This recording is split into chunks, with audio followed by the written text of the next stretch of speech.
Episode 1: Soichi's Curse of Desire.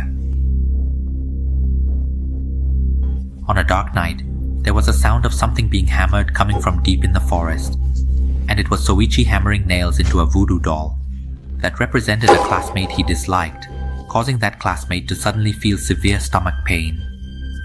Soichi was well aware of this, and enjoyed the act of casting spells or giving commands to others, as every time he performed such rituals, he felt extraordinary, possessing superhuman powers and being above everyone else. The next day in class, Soichi proudly observed himself, and at that moment, he heard his classmates talking about something happening to Oya. The classmate Soichi had cursed, which prevented him from attending school that day. Soichi pretended not to know about it, but expressed satisfaction that Oya was suffering, muttering to himself that Oya deserved it for being too showy. His friends saw Soichi talking to himself and laughed, thinking he looked crazy and scary. Meanwhile, there was a fight happening on the schoolyard between Kurodo and Giyama, and Soichi stood by the window, his expression suggesting he had a plan, and he remarked that hatred was brewing again, indicating he was thinking of teaching his friends at school another lesson. That evening, on his way home, he couldn't stop praising himself before he stopped walking and turned to dig around the roadside, where he found a frog that was meditating. He decided to take it home because Soichi thought his house would be warmer than that place. Upon arriving home, he placed the frog in a metal box and closed the lid, then sneaked a look at his family members who were sitting watching TV after dinner. His family all seemed normal, except for Soichi, who acted strangely and constantly looked down on others in the house. He also used the frog he had caught to scare his sister, claiming he was superior to everyone. His brother, hearing this, laughed, feeling fond of his silly younger brother, who often embarrassed him. Soichi, who was tired of being teased by his brother, planned to get back at him, but first, he had a big task in mind: to curse Kurodo, who had a conflict with Giyama that afternoon. He chose to use a meditation curse by burying a representative doll to make it sleep in the forest, stating that he would dig it up in the next spring. As a result, the next morning at school, Kurodo, the boy who had fought with Giyama the day before, became the subject of gossip as something bad had happened to him, and he had mysteriously disappeared without a trace. Most of his friends pointed fingers at Giyama, the other party involved, but he claimed he knew nothing about it. In reality, it was Soichi's doing, as he began to teach others a lesson, acting as if he were a vigilante. The scene cuts to the pine forest next to the school, where the landowner, Mr. Chow, was walking through his forest when he discovered a voodoo doll nailed to a tree he cherished, along with another doll buried nearby. This made him very angry that someone had intruded into his forest and damaged his trees. Mr. Chow complained that he had encountered this kind of thing too often lately, and was considering how to remove those dolls. However, before he could leave the forest, he noticed what appeared to be a head on the ground. At first, he thought it was just another doll's head, but as he approached, he realized it was the head of Kurodo, the boy who had gone missing. The next day, the students at school gossiped that they had found Kurodo, who had been buried in the forest next to the school, and although he was not dead, he was merely asleep. Meanwhile, in another corner of the classroom, Soichi, who was eavesdropping, began to think. Soichi thinks this plan will surely work, but luckily for him, Kurodo remembers nothing, so he escapes unscathed.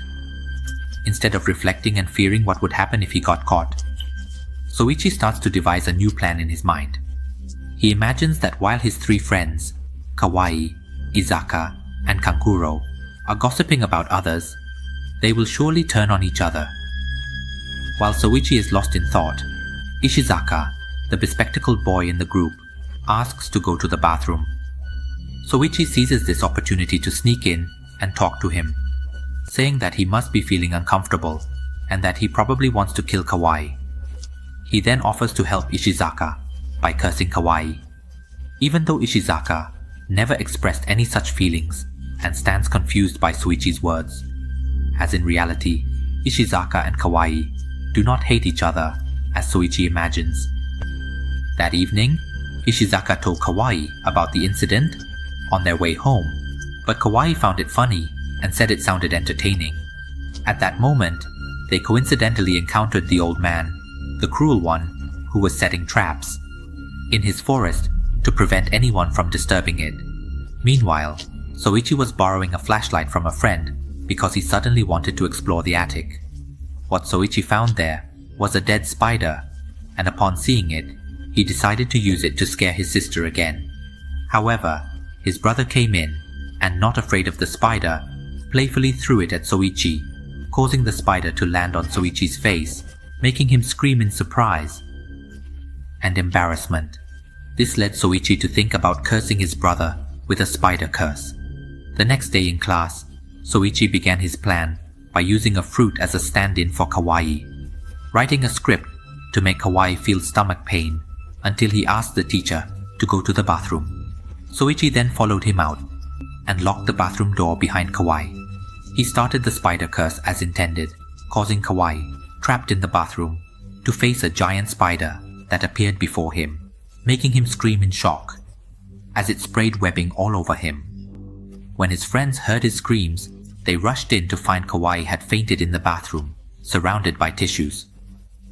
Soichi, pleased with his work, quickly approached Ishizaka to ask how he liked the revenge he had taken on Kawaii. However, Ishizaka was uninterested, not understanding Soichi's intentions at all, which made Soichi feel frustrated at being overlooked by his friend. He then planned to get back at Ishizaka. That night, Soichi went to a public phone and pretended to call, claiming that Ishizaka had won a free trip around the world.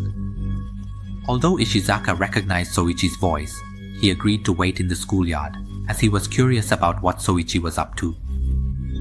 Moments later, Ishizaka heard a strange noise, and upon looking closely, saw a shadow of something with long arms and legs, resembling a ghost. Terrified, Ishizaka ran into the pine forest, but the strange figure continued to chase him. It was then revealed that the long-armed figure was Soichi himself, but misfortune struck Soichi when the arms and legs he had made from branches became a hindrance.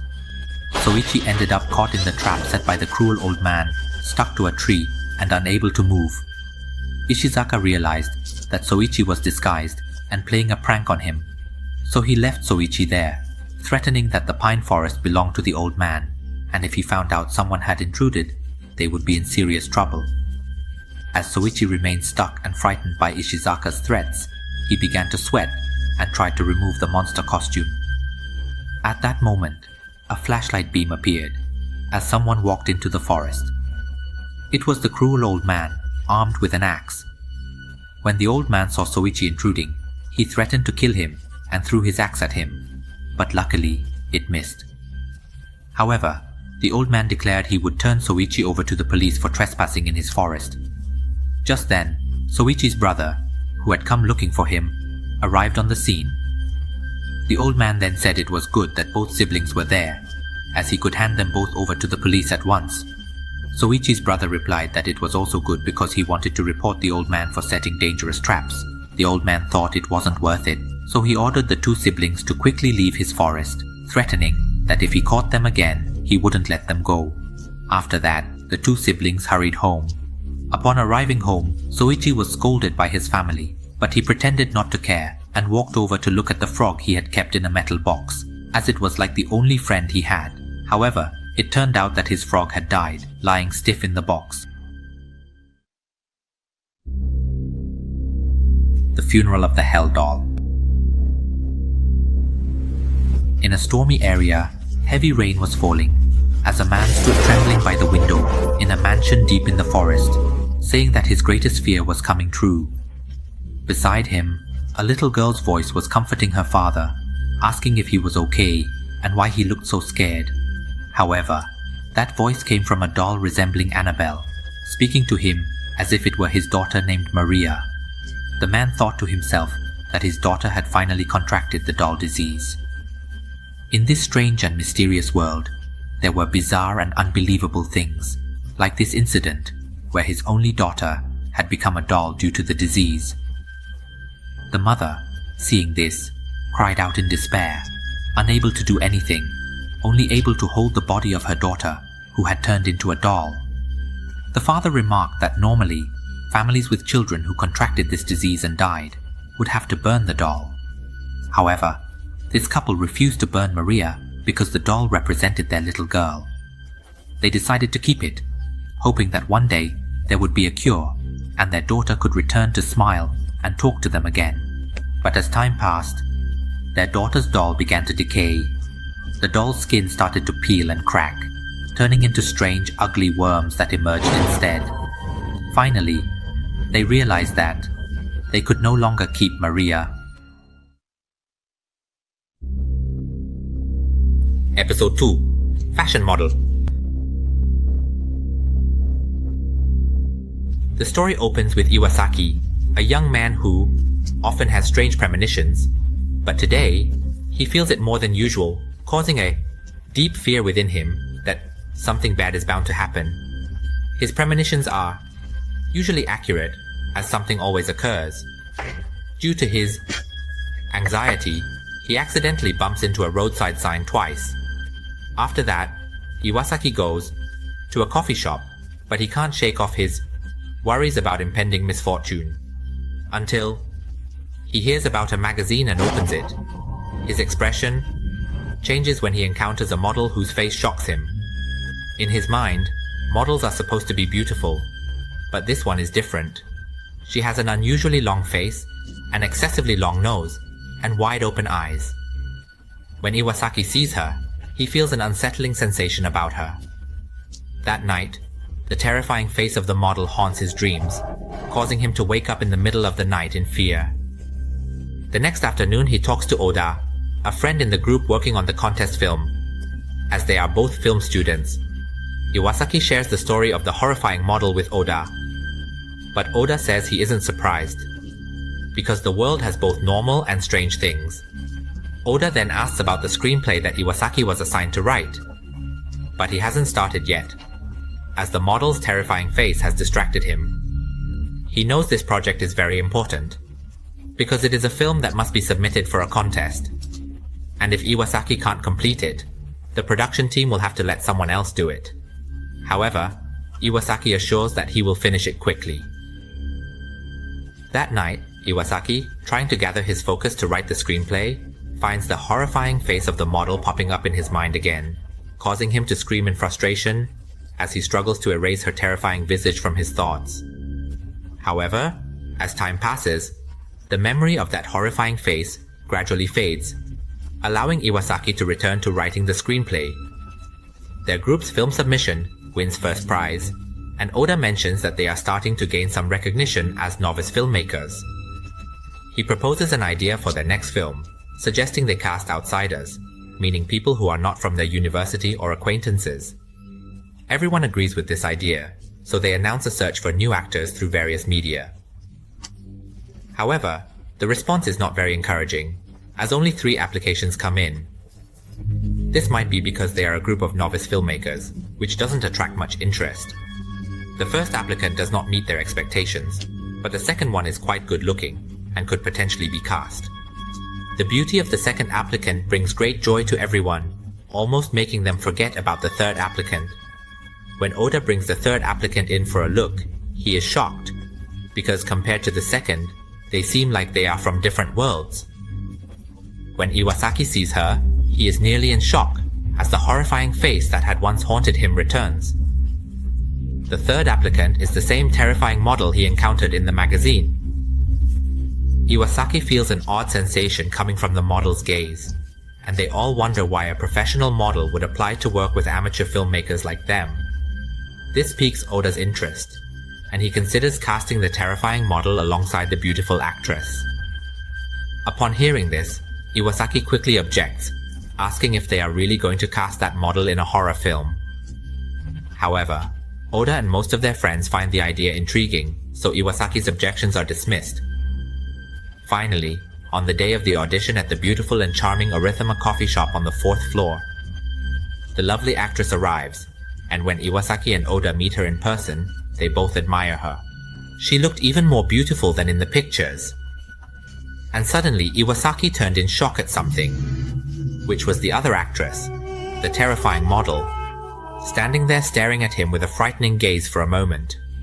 Before she introduced herself as Fuji, a professional model, her real face sent chills down their spines, especially for Iwasaki, who was even more frightened than the others. Seeing that Iwasaki was scared, Oda playfully teased Fuji by telling her that Iwasaki was her fan, which made Fuji smile slightly. However, that was enough to leave Iwasaki almost speechless. That evening, on the way home, Iwasaki asked Oda to reconsider the idea of having Fuji act, reasoning that, with Fuji being so tall, it might be difficult to have her in regular scenes. However, he still saw that Fuji had a unique presence that could potentially make the film successful. Finally, the day arrived for filming, and the first scene required them to travel deep into the forest. The group of friends and actors had to drive there, but during the ride, Iwasaki had to sit in the car with the model Fuji, whom he feared. His discomfort was evident on his face, and he felt uneasy sitting next to her, prompting him to urge Oda to drive faster to reach their destination. Oda reassured him that once they arrived, he would be able to breathe in the fresh natural air, since it was a forest with no inhabitants, meaning there was no pollution at all. Yamada, hearing this, jokingly remarked that if there were no people, it meant they were really going to make a horror film, which made everyone in the car laugh, including Fuji, who had been quiet for a while. However, everyone was shocked when they saw Fuji's teeth, which were sharp fangs numbering in the hundreds, vastly different from human teeth. Everyone had to brace themselves to continue with the filming. Once they arrived at their destination, everyone got out of the car and walked out to enjoy the fresh air. Fuji told everyone that she loved it there, and Iwasaki approached Oda to discuss how he had just seen Fuji's terrifying teeth in the car, which looked nothing like normal human teeth. Oda agreed, but filming still had to proceed. While Oda was rehearsing with the actress for the scene, Iwasaki, Yamamoto, and Fuji were sitting and waiting to go on set. Suddenly, Iwasaki felt a chill run down his spine, and when he looked over at Fuji, he found her staring at him intently the whole time. Yamamoto joked that Fuji was fixated on Iwasaki, which only made Iwasaki feel even more uneasy, adding to his strange premonition about the terrifying aura emanating from Fuji. Feeling uncomfortable, he excused himself to wash his face along the path, but Fuji followed him out without him realizing. When Iwasaki unexpectedly encountered her quietly appearing, he was startled and immediately ran away from her. At that moment, Fuji looked very frightening, her eyes glaring as if she wanted to devour him. Iwasaki managed to hide behind a tree, hoping the terrifying Fuji wouldn't see him as she ran past. After that, he walked back to the filming location, where all his friends were waiting for him since he was supposed to play the lead in the next scene. When his friends saw Iwasaki running in a panic, they asked about Fuji, as both of them had disappeared at the same time. However, Iwasaki, not wanting to discuss anything further, urged his friends to hurry up, because he could no longer stand being around someone as terrifying as Fuji. The production team stated that they couldn't just abandon the work and leave Fuji alone in the middle of the forest. While the two were arguing, Fuji slowly walked out from the woods, prompting Iwasaki to rush into the scene to finish it. However, the scene being filmed from morning until afternoon that day did not include Fuji at all, and everyone was focused on Tame, causing Fuji, who had been waiting a long time to go on set, to walk in and ask in a huff when she would finally get her turn. With her frightening demeanor, Oda responded that Fuji's role was very important and would be filmed after the break. During the break, Iwasaki, Oda, and Yamamoto discussed what to do about Fuji, as they had initially brought her along thinking she would have an interesting supporting role. However, they found it difficult to come up with a part for her, leading Iwasaki to suggest leaving her in the woods. Yamamoto pointed out that if they were to face consequences later, it might be worse, especially since Oda was still sitting with Fuji. Just then, while the three were trying to reach an agreement, a panicked Mii rushed in and told his friends that Fuji had just eaten Ai. At first, the friends thought Mii was joking, but the look on his face indicated otherwise. He then told all his friends to go see what had happened, and at that moment, only Iwasaki believed that Miyake was telling the truth, as he thought, Fuji could really eat people, they all helped search for clues and Iwasaki until they found a trail of blood smeared all over the area. Suddenly, Fuji, covered in blood, appeared from behind and told them that she was the one, before she began to chase them down fiercely. She managed to grab Miyake, and at that moment, Iwasaki stumbled and fell to the ground. When he turned to look back, he was met with a horrifying sight. Miyake had been bitten in the neck by Fuji and was already dead. This made him start to think about his own bad premonitions, realizing that this must be it. Fuji's gaze locked onto him as she said, "Finally, we can be together, just the two of us." The story ends here, leaving the audience to ponder what will happen to Iwasaki. Next. Long Dream. The scene opens in a hospital at night, where a young woman, suffering from a fear of death, cries in the middle of the night. She keeps thinking about what to do. She doesn't want to die, but she knows she will have to someday. Her fear is overwhelming, as she is terrified of not existing in this world. While she is lost in thought, she notices a shadowy figure standing in front of her room, which then opens the door. The next morning, Dr. Kuroda and a newly transferred assistant come to check on her condition. She tells them that she dreamed of meeting the Grim Reaper who came to take her away, but Dr. Kuroda explains that it was not the Grim Reaper, but a patient from the room next to hers. Despite his reassurances, she remains unconvinced, insisting that such a figure must be the Grim Reaper, not a human, but a creature from the other side of darkness.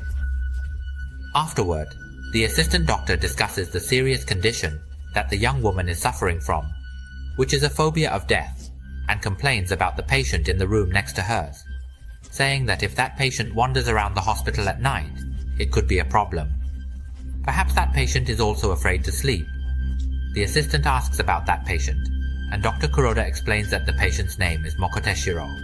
He came to the hospital 2 months ago, saying he was suffering from dreams, because the time in his dreams was much longer than that of normal people. On the first night he started having long dreams. It lasted for a month, and then it kept getting longer, from 1 month to 2 months to half a year. It wasn't that he felt it upon waking, he could feel it while he was dreaming. If it were good dreams, he probably wouldn't have come to see a doctor, but he only experienced nightmares when he closed his eyes to sleep. Sometimes when he dreamed for too long, upon waking, he couldn't distinguish between what was real and what was a dream. And he didn't know how long the dreams would extend, maybe 10 years, 20 years, or even 100 years, which disrupted his daily life. He could no longer endure such dreams because for him, yesterday felt like a year ago. Then Dr. Kuroda decided to have him undergo tests at the hospital to observe him while he slept. That very night, Mukoda's body exhibited strange reactions. He began to tremble, and his eyes rolled rapidly. However, this only happened for a moment.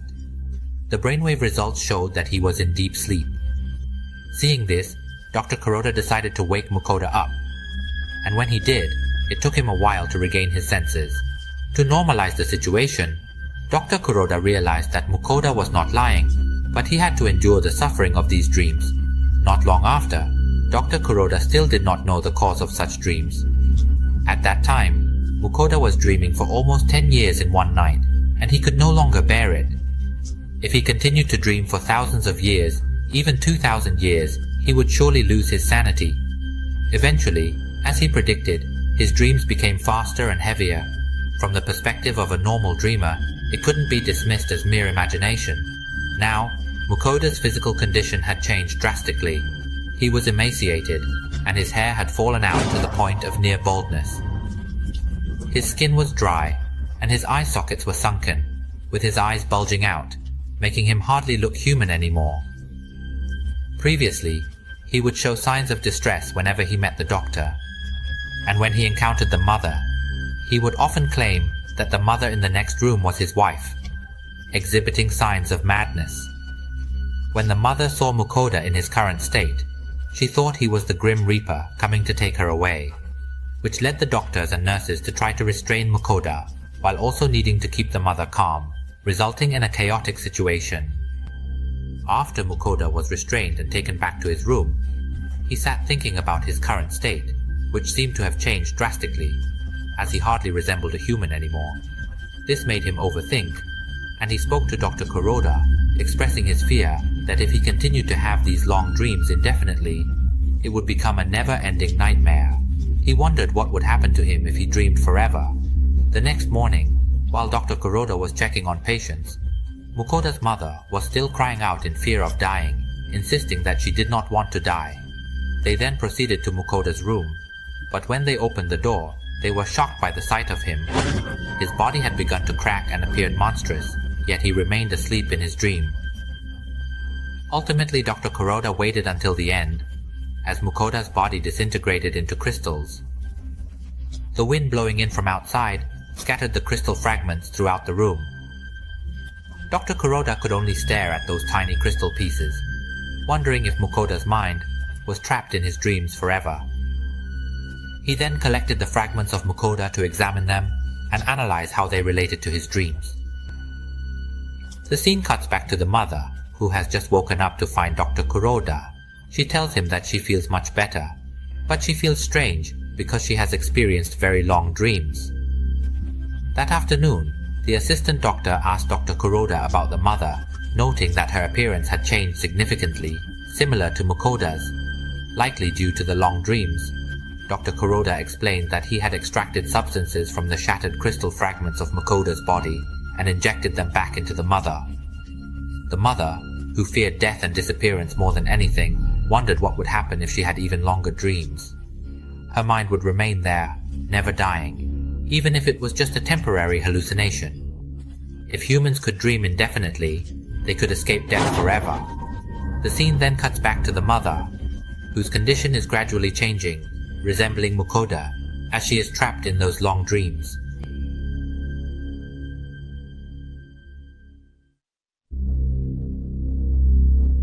The Tortured Love of the Dead. Young man at the fourth intersection. On a foggy day, along the path in the community, a female student is waiting for someone. After a while, she hears footsteps approaching, so she quickly lifts her school bag to cover her face and asks a man in black passing by to predict her love fate, wondering if she will find happiness in love. Upon hearing this, he stops and remains silent for a moment. She secretly observes him and notices that his eyes are completely white, his face pale, and he seems to be surrounded by an aura of darkness. He then answers her question calmly, stating that her love will not be fulfilled, before walking away, leaving her in a state of despair from the disappointing answer, while the dark aura consumes her mind. The scene then cuts to a classroom, where a new student has just joined mid-semester. His name is Ryusaket. The homeroom teacher mentions that Ryusaket used to live in this city, so some students in the class might recognize him. After school that day, a female student introduces herself to him, saying they attended the same kindergarten. Upon reflection, Ryusaket remembers her name is Minori, and he feels happy to at least have an old friend he knows. On the way home, Minori introduces her close friend Suzue from Class B to him. Suzue mentions that today, the girls in her class have been talking a lot about Ryusaket, saying he is handsome and looks great. However, they have to give up after seeing Minori with him. She also tries to set up her friend by saying that Minori is very popular, with many people trying to win her over. Additionally, those who wish to win Minori's heart have been going to the fortune teller at the street corner to see if they will be successful. During this, Minori shyly interrupts Suzue, saying she doesn't take Ryusaket seriously at all, and questions the predictions at the street corner, asking Suzue if she really believes that the words of passers-by have any magical power. Suzue, feeling curious, asks Ryusaket what he thinks about this, but Ryusaket remains silent for a moment before warning them not to get involved with the predictions at the street corner at all, then quickly walks home, leaving Minori and Suzue confused about why he seemed so tense about the question. The next day, it is another foggy day, and Ryusaket thinks that on such days, there will be many people wanting predictions standing around. waiting for passers-by to ask if their love will be fulfilled. If the answer is disappointing, most of them would commit suicide. Just like the young woman at the beginning of the story, who slashed her throat with a cutter in the middle of the intersection, lying in a pool of blood in a horrifying scene. This incident spread throughout the school, and at that time, 2 female students were discussing it. They wondered why a first-year girl would consider suicide, especially since the day of the incident was foggy, making it difficult to see, and there was no suicide note or witnesses. However, some speculated that it might be due to the predictions at the street corner, recalling a similar incident that happened 7 or 8 years ago, when a woman who received a prediction also committed suicide. Meanwhile, Ryusaket, sitting in the classroom, overheard the girls' conversation, which made him start to sweat and feel uneasy, prompting him to leave the room. Minori, noticing Ryusaket's strange behavior, couldn't help but worry about him. Later, Ryusaket sat on the grass, reflecting on his childhood, and thinking that returning to this city must be a punishment for him. Memories of his childhood surfaced, recalling a foggy day when a young Ryusaket was running home. Along the way, he heard a woman's voice calling him. When he turned to look, he saw the woman asking him to listen to her story. She told him that she had someone she liked very much, but the problem was that the person was already married with children. However, she had just had a child with him as well, placing her hand on her belly, believing she would give birth. When he learned of this, he became cold towards her, which was very cruel, right? Yet, she insisted that she still loved him, and loved him more and more, enough to die for him. After finishing her story, she turned to Yusuke and asked him what she should do. Young Ryusuke told her that she was speaking nonsense. She then asked him if her love for that person would be fulfilled or not. Ryusuke, feeling that the woman's relationship was immoral, immediately replied that there was no way it would be fulfilled. He then ran home, leaving the woman to drown in her disappointment. That night, Yusuke couldn't stop thinking about the woman and what would happen to her. The next morning, he walked back to the street corner where she had stood, and was met with a horrifying sight. The woman had become a ghost, having slit her own throat with a knife, lying in a pool of blood, just like the first-year girl who was currently in the news. This event continued to haunt Ryusuke, as he believed he was the cause. The guilt of causing the woman and her unborn child to die made him feel he had to atone for his sins here. While Ryusuke was stressed about this, Minori approached him with concern, noting that he seemed unhappy and was acting strangely. She asked if something was bothering him, to which Ryusuke replied that he was fine. Minori then shared that she sometimes wondered about her own experiences with predictions on the street. Ryusuke told her she might be overthinking it, but she mentioned that it was a bad memory that constantly troubled her. She revealed that the woman who committed suicide 7 or 8 years ago was indeed her real aunt. Upon hearing this, Ryusuke felt shocked, believing this must be the karma for his past actions that brought all of this close to him. After that, Yusuke distanced himself from Minori, feeling guilty while she remained unaware of anything. Suzue, wanting to help, volunteered to ask Ryusuke what was going on. That afternoon, Suzue arranged to meet Ryusuke and opened the conversation by asking why he had been avoiding Minori lately, suggesting it was because of his feelings for her.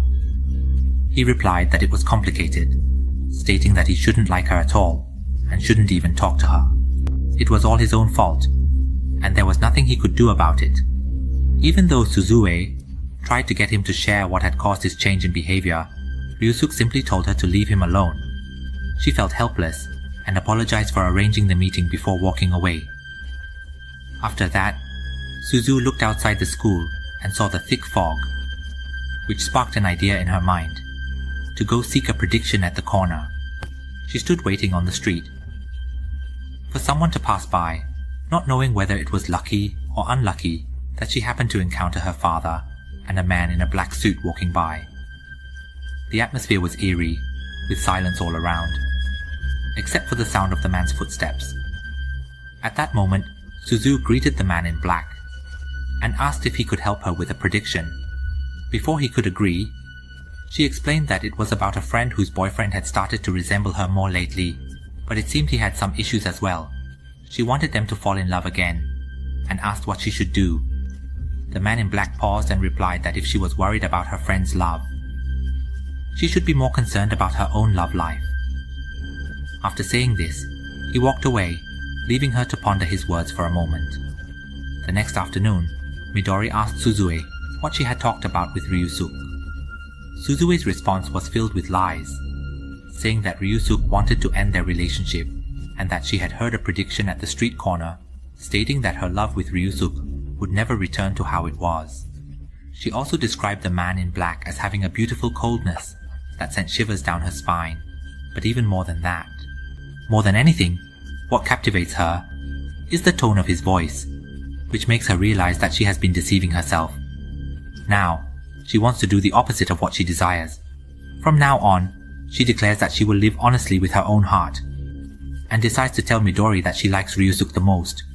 She has liked him since he moved in, and she apologizes to Midori for liking Ryusuke, but she truly likes him, so much that she would die for him. Because of that, since the two of them broke up, she truly feels lucky. Suzue keeps rambling to herself, while Minori feels stunned by what her close friend has said. She also feels that Suzue has become someone she has never known before. From that day on, Suzue starts to approach Ryusuke more and more, who thinks to himself that no matter how hard Suzue tries, it won't work. However, as time goes on, things start to feel strange. One day, Ryusuke can't take it anymore when Suzue offers him a bento box. He tells her that if she keeps following him like this, he will call the police. The scene shows Suzue's pale and emaciated face, as she is so obsessed with Ryusuke that she doesn't care about anything else. She even tries to snatch the bento box he prepared, saying she will handle his bento herself, but he insists she must take her own. Suzue is now starting to lose her mind, and Ryusuke has to push her down, telling her that he will never like her because the person he likes is Minori. He says he doesn't want to see her again, and tells her to go far away. Suzue asks him what will happen to her love when she received a prediction from the corner of the street. The man in black told her to worry about her own love, and that's why she has been following Ryusuke. So if she likes him, then what about her love? There is no way they can be happy together for long, and she also says that she likes him so much that she would die for him. The next day, Yusuke hears from a friend that there has been a fourth suicide at the intersection, and it seems that the person had received a prediction from the man in black. As they talk, his friend suggests that the man in black might be the god of death. When mentioning the god of death, the friend says that someone who looks like the god of death is staring at him. When Yusuke turns to look, he sees Suzue, who is now watching him with a frightening expression. After school that day, Suzue continues to follow him like a shadow until he decides to approach her and apologize for what he did regarding her bento box that morning. He tells her that he doesn't hate her, but he still can't forget Minori, so he doesn't want to date anyone in the meantime. Upon hearing this, Suzue starts to cry and turns away, while Ryusuke thinks he should just tell Hinori the truth so he wouldn't have to avoid her like this. However, at that moment, Suzue decides to take out a cutter knife and slashes it across her own neck, causing her blood to spray out and mix with the white fog, turning it red before she dies right in front of Ryusuke. After that incident, Ryusuke thought he could no longer remain passive. He had to find the man in black, starting by giving predictions at the street corners.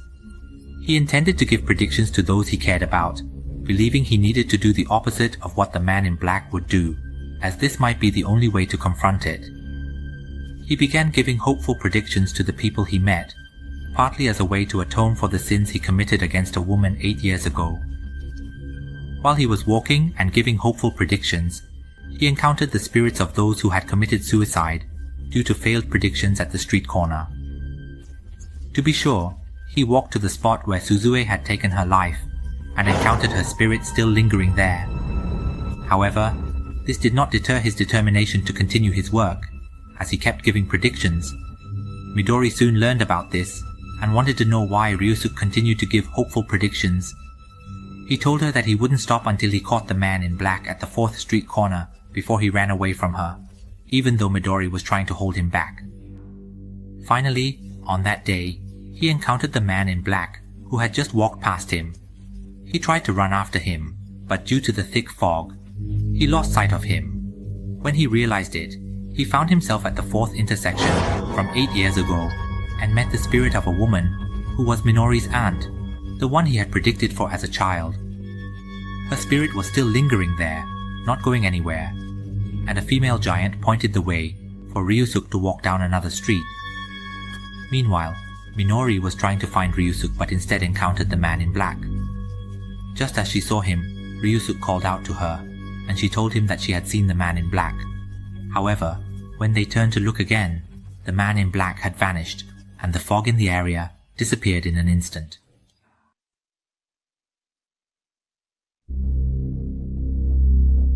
Girl Paint.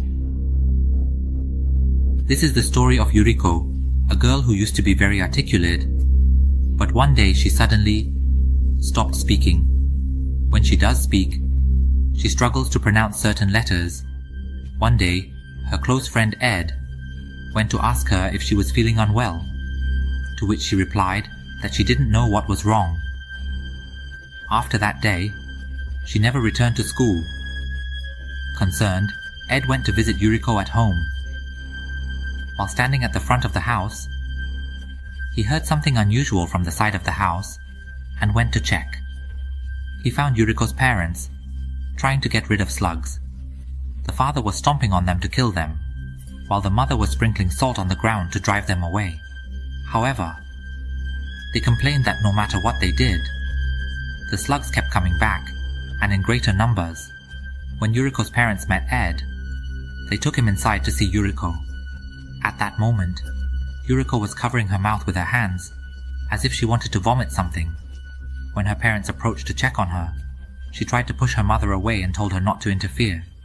Suddenly, something began to crawl out of her mouth, and a giant slug appeared, emerging from her mouth. Yuriko was trying to call for help. As the giant slug came out, a thick, slimy mucus began to flow out, prompting her parents to decide to soak her in salt. To drive away the giant slug, they told Yuriko to get into the salt and to open her mouth wide. At that moment, the father noticed the increasing number of slugs outside the house. After a while, the mother asked if this was taking too long, and as the father was scooping out salt, he stumbled upon Yuriko's clothes, causing them to panic about where she had gone. The mother then started to feel around and found her head, realizing that her body had shrunk so much it was almost invisible. The mother shouted that the salt was making Yuriko's body shrink. They then tried to pour sand water over Yuriko, hoping to restore her body, but they were disappointed when what came out of her mouth was a giant snail, with Yuriko's head now transformed into its shell. Additionally, when someone approached Yuriko's shell, it would look back with a sad expression.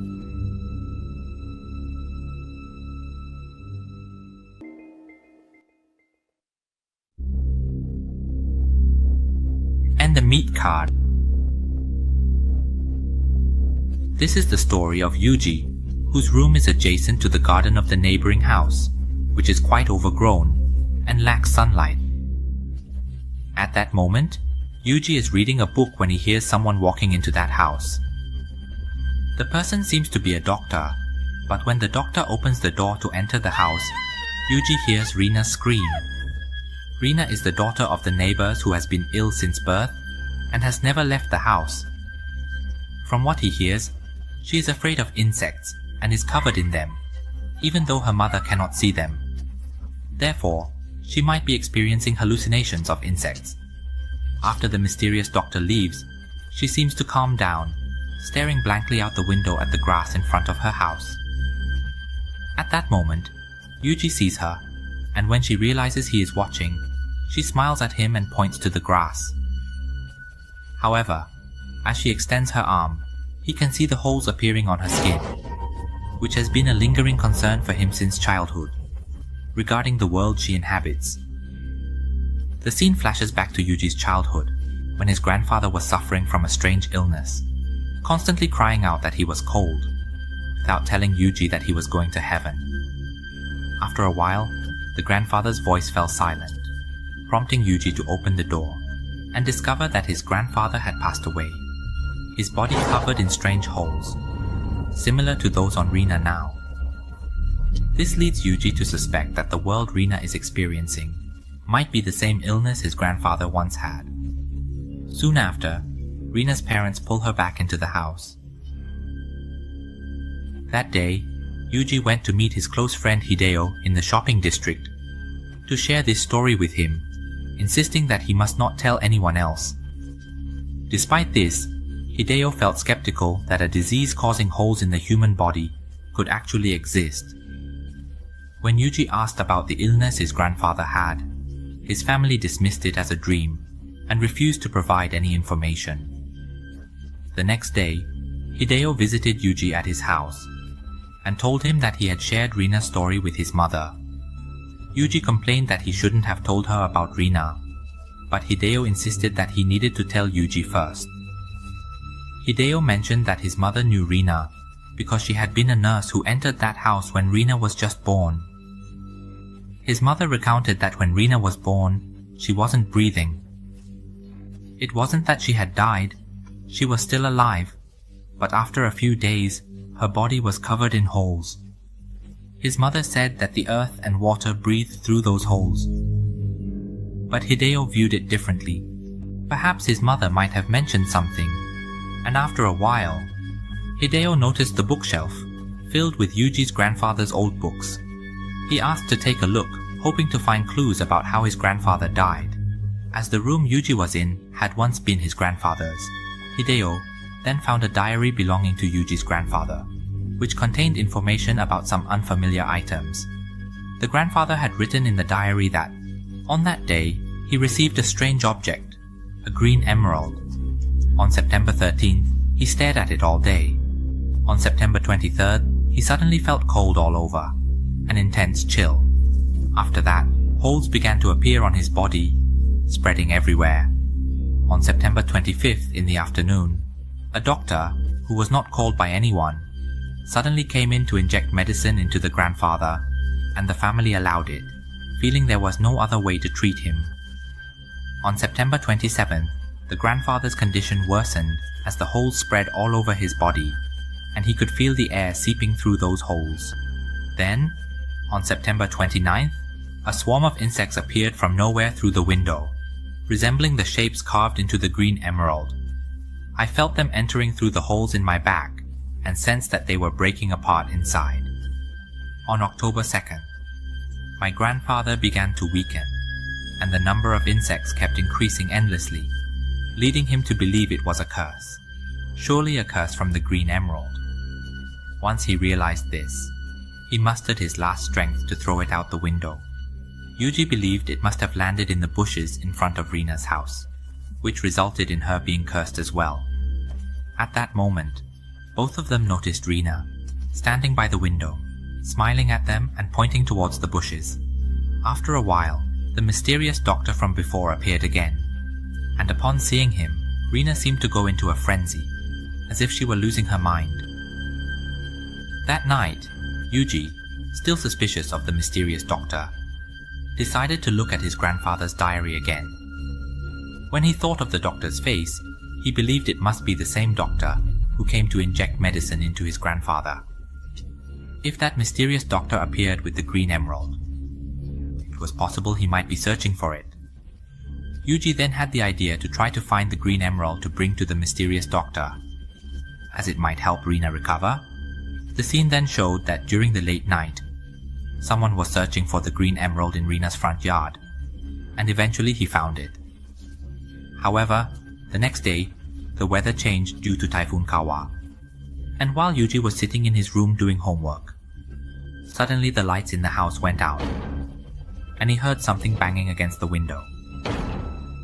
When he opened the door, he was shocked to see someone weak at the entrance, with holes all over his body, making it hard to recognize who it was. Yuji asked who he was, and he replied that he was Hideo. Hideo's voice sounded strange, due to the holes on his body.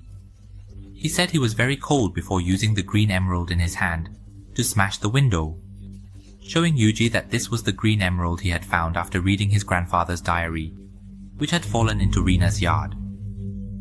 Initially, he didn't believe the curse was real, But now he understood as he found himself in the same condition as her and his grandfather. He also mentioned that the green emerald was very valuable because he felt fascinated by it. But the curse was indeed real. Just then, the mysterious doctor appeared, and Yuji thought that this doctor must be the angel of death. In the province he mentioned, the mysterious doctor truly appeared, causing Yuji to feel shocked and terrified, prompting him to run away. The doctor then walked past Yuji with a calm demeanor amidst the raging storm. The next day, Yuji heard news that Hideo's body was found by the river, and the green emerald had disappeared without a trace, leaving no one knowing what happened that night. However, there was something surprising, because shortly after the events of Hideo's death and the disappearance of the green emerald, Rina's illness also disappeared. She returned to normal, with no traces left on her body that indicated the holes he had seen before.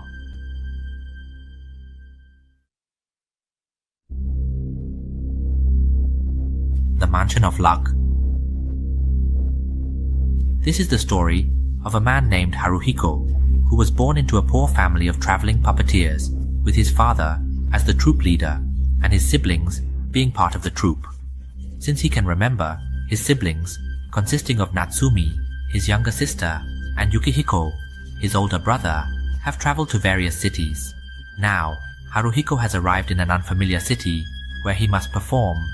After a while, he gets the opportunity to attend a school in that city, where the homeroom teacher introduces him to his classmates, mentioning that his family are puppeteers. Although Haruhiko hasn't been there long, the teacher wants everyone to get to know him. After school, while Haruhiko is walking home, Kinono, a female student in his class, approaches him to introduce herself because she is interested in the puppetry that his family does.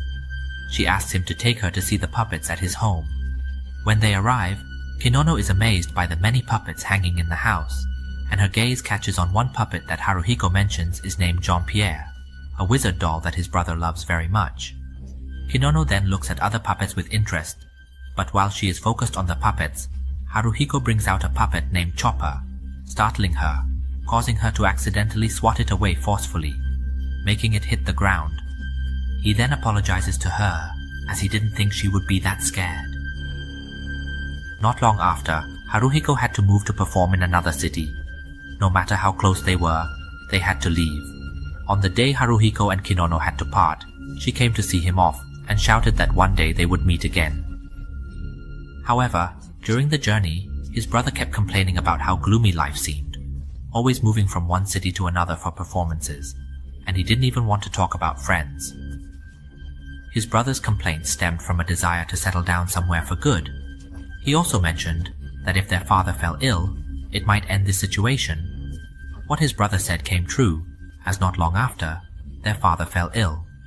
During this time, their father taught the art of puppetry to his children, explaining that puppetry is about expressing one's emotions through the dolls, both in movement and emotion.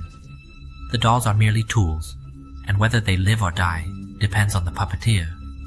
That night, his brother told Haruhiko that while people are puppeteers, he felt they were the ones being manipulated, as their father continued to perform puppetry shows, even without money, stubbornly carrying on.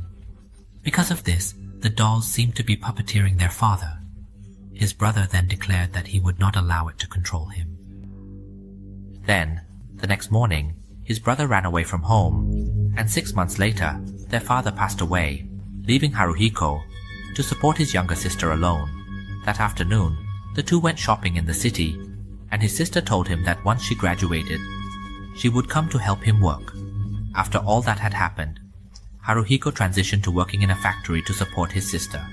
While the siblings were chatting casually, a woman approached Haruhiko, apologizing in case she had mistaken him.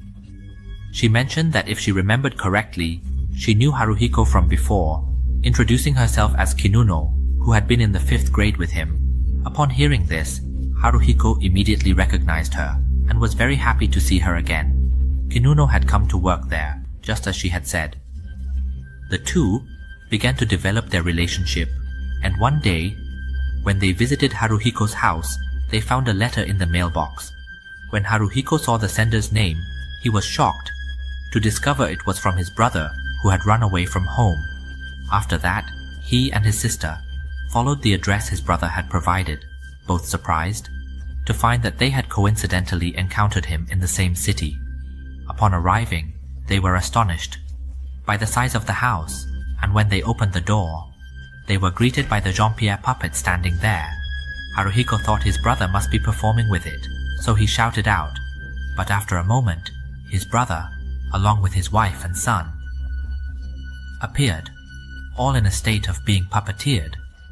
This surprised Haruhiko and his sister.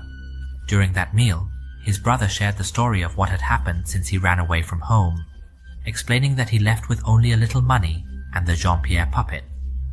He had been trying to support himself, with Jean-Pierre bringing him good luck, which led him to start a small business of his own.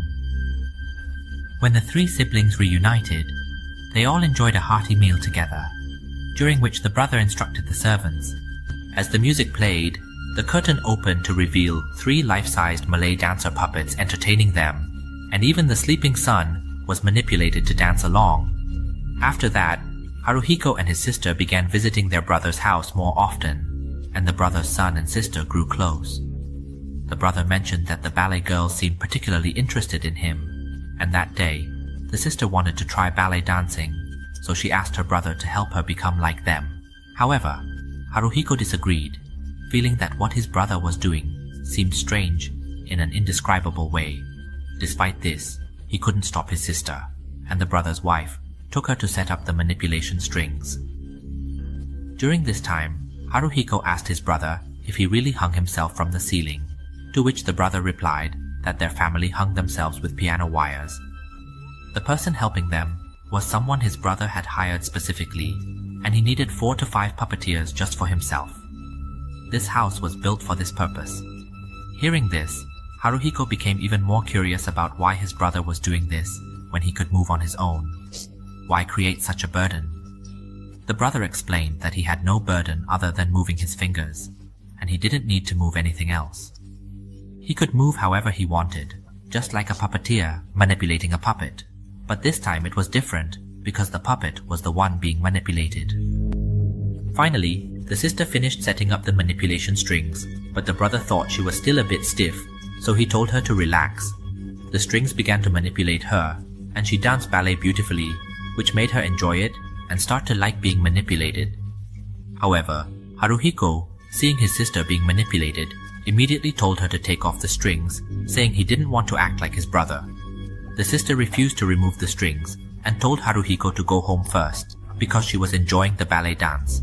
Hearing this, the brother invited them to stay at his house, but Haruhiko didn't want to stay in such a strange place, so he went home alone. During this time, he hadn't visited Kinono much, so she came to his house and noticed that his sister was not there. Haruhiko, not wanting to introduce his brother to her, didn't mention anything about his brother's house. As time went on, his sister began to adapt and bond with the brother's family, refusing to return home.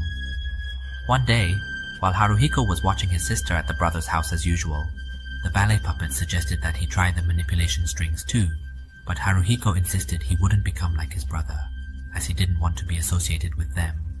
He poked the nose of a volleyball puppet, and at that moment, Kinono, who had been following Haruhiko, saw this. She was playing with another girl, leading her to misunderstand and think he was cheating on her. Feeling angry, she ran to the front of the house, and when the front door opened, she encountered the Jean-Pierre puppet. Upon reflection, she remembered that she had once swatted it away in her childhood.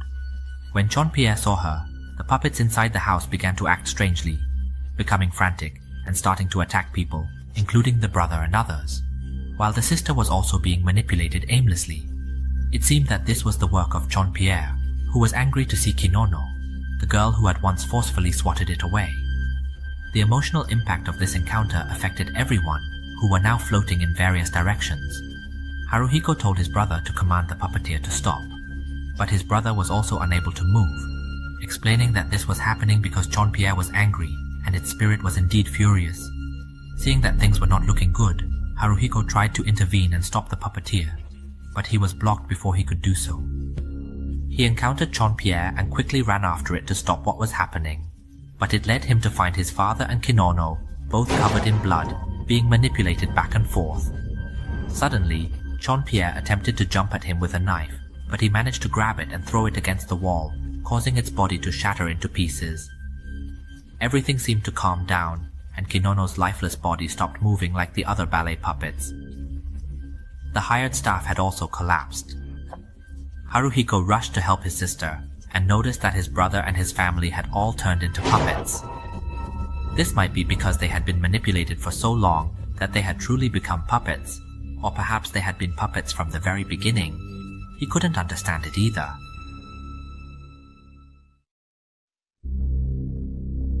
The mysterious story of Oshiri. One night in a certain mansion, Fuji, a female student who is lost inside, feels scared and confused until she encounters Oshikiri, who is staring at her. He tries to hold her to help her regain her composure, but as soon as she sees him, she screams and pleads to be let go, asking to return home and not to be harmed. Her words make him suspicious about what he might have done to her before she manages to shake off his hand and tries to run away. However, suddenly, her figure begins to fade away, right before Oshiri's eyes, leaving him with many questions about this mansion, wondering if there might be a dimensional door to another world. In the next class, Wachiri stares at Fuji again, wondering about her, because today she acts as if nothing happened, and still seems cheerful, unlike the person he met last night. He thinks to himself that it must be a different person. He also considers that the Fuji he met last night might be from another dimension, who accidentally entered this world, or encountered him before returning to her original dimension. While he is lost in thought, staring at her for a long time, Fuji notices and turns to look at him. He pretends to look elsewhere, and does not mention the strange encounter to anyone. Wachiri thinks that if that's the case, there must be a dimensional door in his mansion that leads to another world, a world similar to this one, and perhaps Fuji is from that other world. However, he still wonders how she ended up in his house. After a while, Bushiji approaches him, handing him the class notebook, since it is his turn today. She then asks him if he really has nothing to say to her today, noticing the way he looks at her, as if he has something to say, or wants to ask her something. Oshikiri says that he doesn't want to talk to her, or that he isn't looking at her, but Fuji replies, "Really?" because she secretly saw him looking at her. However, she doesn't say anything further, before leaving the notebook with him and walking away. Then, Uyama, a classmate, walked over and teased Oshikiri, saying he was interested in Fuji because he saw them chatting closely. He also remarked that someone as shy as Oshikiri wasn't suitable for her, even belittling him by saying he was much shorter than Fuji. He joked that if they walked together, it would look ridiculous. The mockery from his classmate made Oshikiri furious, and he lunged to fight back. Since Oshikiri had never fought anyone before, he ended up getting hit by Aoyama instead. Fuji, who was watching, had to step in to separate the two. That night, the anger from being humiliated by Matoi in front of his friends kept him awake. Suddenly, amidst the silence, he heard his name being called. When he listened closely, the voice came from the door of his room. When he opened the door, he encountered Aoyama, who had a gigantic body and a slimy appearance, shouting his name and threatening to kill him. Upon seeing this, Oshikiri almost screamed, realizing it was the monstrous figure of Aoyama. Aoyama slowly reached out to grab him, but suddenly, that figure began to melt into a liquid-like substance. The next day, Oshikiri secretly observed Aoyama during class, to see if there was something unusual about him, but everything seemed normal. In the evening after school, Oshikiri walked home with Fuji. She mentioned that she had heard that Fushikiri's house was like a European mansion, and she wanted him to take her to see it for herself. Despite Oshikiri's attempts to dissuade her, she insisted on exploring the strange things in the house. Eventually, he couldn't resist her persistence and agreed to take her home. As they approached, she was excited from the moment she saw the house's wall. Oshikiri warned her that it was still not too late to turn back, but Fuji ignored him, saying that since they were already there, she had to take a look. Since he couldn't stop her, he decided to tell her about his experiences, explaining that this house had a passage to another world, but it wasn't a door that could be easily entered and exited. In that alternate dimension, everything resembled their world, because he had seen someone who looked like him before. He warned her one last time not to get involved in supernatural matters, but Fuji insisted on going in, saying she didn't believe in such things. She also remarked that his claim of seeing someone who looked like him sounded unbelievable. Oshikiri expressed that he wished it were just an illusion as he led her through the wall of the house, reminding her to be cautious. However, as soon as they passed through the wall, Fuji disappeared, which surprised Oshikiri greatly. No matter how hard he searched, he couldn't find her, and 3 days passed without her coming to school. He thought she must have entered another world when she walked through the wall of the house. While he was pondering what had happened, he suddenly heard a strange sound outside. When he went to check, he encountered a bizarre creature that resembled a layer of liquid flesh. However, the voice he heard sounded like Fuji's, accusing him of being the one who caused her to end up in this state. She demanded that he return her to normal, or else she would curse him. It seemed that the angrier she got, the larger her form expanded, filling the hallway. Before long, her body burst, splattering a liquid substance everywhere, and she slowly melted away, leaving only a skull and a clump of hair that fell to the ground. Seeing this, he couldn't determine if that was Fuji in this world or in another dimension, even though the voice sounded like hers. If that was the case, then who was the real Fuji, his friend? If there is a being like this in another world, then something terrifying must be happening there. Just as he finished speaking, he suddenly found himself on the first floor after walking on the second, leaving him confused. While he was still in shock, he heard Fuji's voice coming from a nearby room. When he peeked in, he saw another version of himself holding a syringe, preparing to inject it into Fuji, who was tied up. At that moment, she was pleading and begging not to be treated like this, but the other him ignored her, stating that he couldn't stop because his experiment had just begun. He mentioned that the last time he experimented on Aoyama, it turned out that Aoyama had grown too large. Now, he was experimenting on Fuji in this dimensional world, and her body was too big and liquid-like. He wanted to leave the remains of the failed experiment in this dimension so he could send the failed experiment back to the normal world. This was good news, because Fuji from that world had accidentally wandered in, providing a perfect opportunity to test a new drug he had just developed, hoping this time it wouldn't fail like the last. Hearing this, Fuji desperately pleaded to be released, unaware that she was begging the Oshikiri from the normal world. Just then, the normal world Oshikiri, who had been watching, rushed in to intervene before the other version could. As he lunged for her arm, both Oshikiri versions began to fight. However, in the end, the dimensional Oshikiri accidentally injected himself with his own syringe into his throat. Within moments, his body began to change. The substance injected caused his bones to stretch and grow larger in an instant, resulting in his skin tearing and his body twisting grotesquely. Fuji, witnessing this while still unable to distinguish between the two Oshikiri, began to cry. The familiar sight of Oshikiri brought her back to her senses, and she realized that this was the dimensional Oshikiri. Before his form disintegrated, he threatened them, saying not to think that killing him would end things, as there were countless other dimensional beings, and they shouldn't forget that there were still many Oshikiri at home engaged in experiments. Then, his form completely dissolved. However, after Oshikiri managed to hold on to Fuji, she asked him if they could still return to their original world. Before he could answer, another Oshikiri appeared from behind them, and they were unaware of it.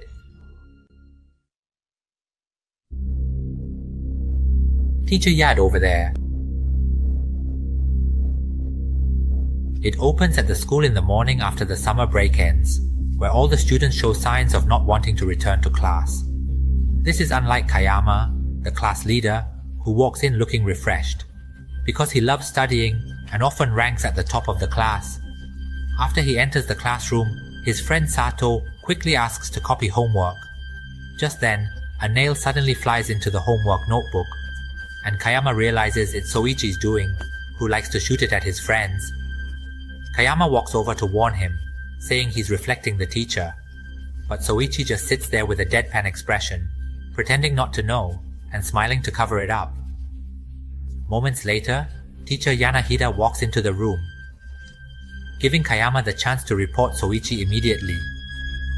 However, it seems the teacher also has a family in the forest, ready to shoot as well, which confuses all the students in the room as to why the teacher seems so strange today, almost like a different person.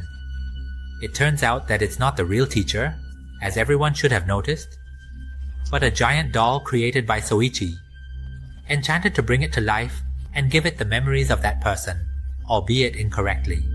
This leads to the giant doll, Teacher Nun, playing with Soichi in front of the building during break, surprising teachers and students passing by, wondering why the teacher is engaging in such strange behavior.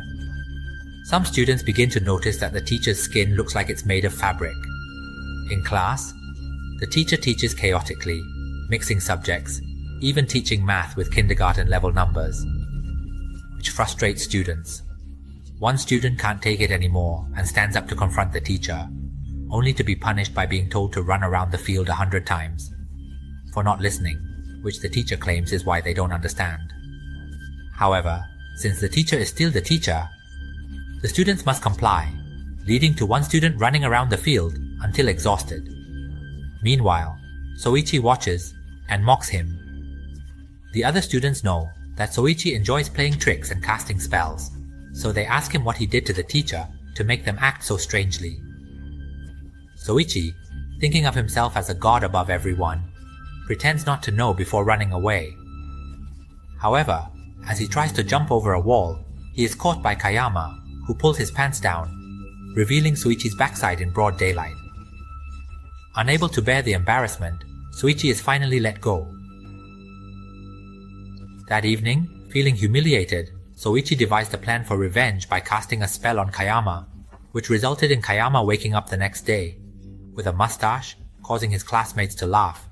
However, some female students thought Kayama looked cool with the mustache.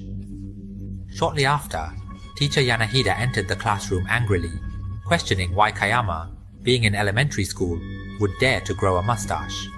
The teacher then took out a razor to shave it off, but ended up tripping and accidentally cutting his own finger with the razor, without feeling any pain or bleeding. This made Kayama confident that teacher Yanahida must be just a giant doll. At that moment, as the teacher stood up, he used the razor to threaten Kayama's face, and it seemed the situation was escalating. Fortunately, teacher So came in just in time, stopping teacher Yanahida and saying that the principal was calling for him. Hearing this, teacher Yanahida stopped and walked towards the principal, imagining in his mind that he might receive a bonus. After a long conversation, teacher Yanahida left the room, and someone picked up the teacher's severed finger, realizing it wasn't a real finger, but rather a fake one. While everyone in the room was in chaos, Feichi, who was watching the events from a distance, had an unhappy expression, as everyone began to realize that teacher Yanahida was a fake. When teacher Soga heard this, she instructed some students to meet her at the staff house in the evening, because she wanted to test something related to teacher Yanahida. The next day, news spread that teacher Yanahida had strangled the principal and disappeared. That evening, while the summoned students were waiting for teacher Soga, a dark shadow resembling her appeared. However, when her face hit the light, all the students were shocked to see that teacher Soga looked like a scary fabric doll. She then chased the children away, and when Sato stumbled and fell, she used a rope to strangle Kayama. Seeing this was not good, Kayama looked around and spotted a campfire with someone sitting nearby, so he decided to grab a burning branch and jab it into her eyes, causing flames to erupt. Since she was a doll made of fabric, the fire quickly spread, and she could not withstand it, ultimately running away. Afterward, all the friends agreed that the only person capable of orchestrating such events and being behind everything must be Soichi. They then decided to secretly watch Soichi at his house, just as he was leaving, giving them the chance to sneak in and see what he was really up to. They then discover the truth that Soichi is secretly creating a doll of Wakayama, but it seems incomplete as it still lacks both arms. they come up with a plan to wait for Soichi to finish creating the doll, so they can find out how teacher Yanahida and the real teacher Soga feel and where they are. They will have Kota keep an eye on Soichi. The next morning, chaos erupts at the school when the burnt Kusoga doll goes on a rampage, harming students. Meanwhile, Soichi has successfully created the Wakayama doll and has cast a spell on it, ordering it to run around the school naked 100 times as punishment for making him embarrassed. At that moment, Kota, who has been watching, comes out to expose Soichi's evil plan. Upon realizing this, Soichi quickly tries to flee his house, but the command he gave to the doll starts to take effect, causing the Wakayama doll to chase after him, leading to confusion and chaos. Suddenly, the Kuyanangheda doll appears and invites Soichi to play nail shooting, but Soichi declines, saying he is busy following up on the latest doll's performance. At the school, the Kusoga doll continues its rampage until it encounters Wakayama, who has collapsed from exhaustion because his own doll has drained his energy. Before he can say anything, his doll runs past quickly. When the Kusoga doll sees this, it unleashes its pent-up rage, leaping to attack the Wakayama doll and tearing its head off. At the same time, Soichi is running away from the Kuyanangheda doll, but he gets hit by nails shot at him. In the end, while trying to climb over a fence to escape, he is caught by the Kuyanangheda doll, which pulls down his pants, exposing Soichi's backside once again. At that moment, the students in the school can no longer bear it and decide to lift the curse from all the dolls. This causes all the dolls he created with the curse to calm down and return to being ordinary, lifeless dolls. Finally, the strange events of the second term come to an end. The next day, they find the real teacher Soga unconscious in an apartment, and they encounter teacher Yanahida sitting by a fire in the park, looking downcast. They have been rescued, and Wakayama returns to normal. The car has disappeared, but on Soichi's side, he remains the same Soichi.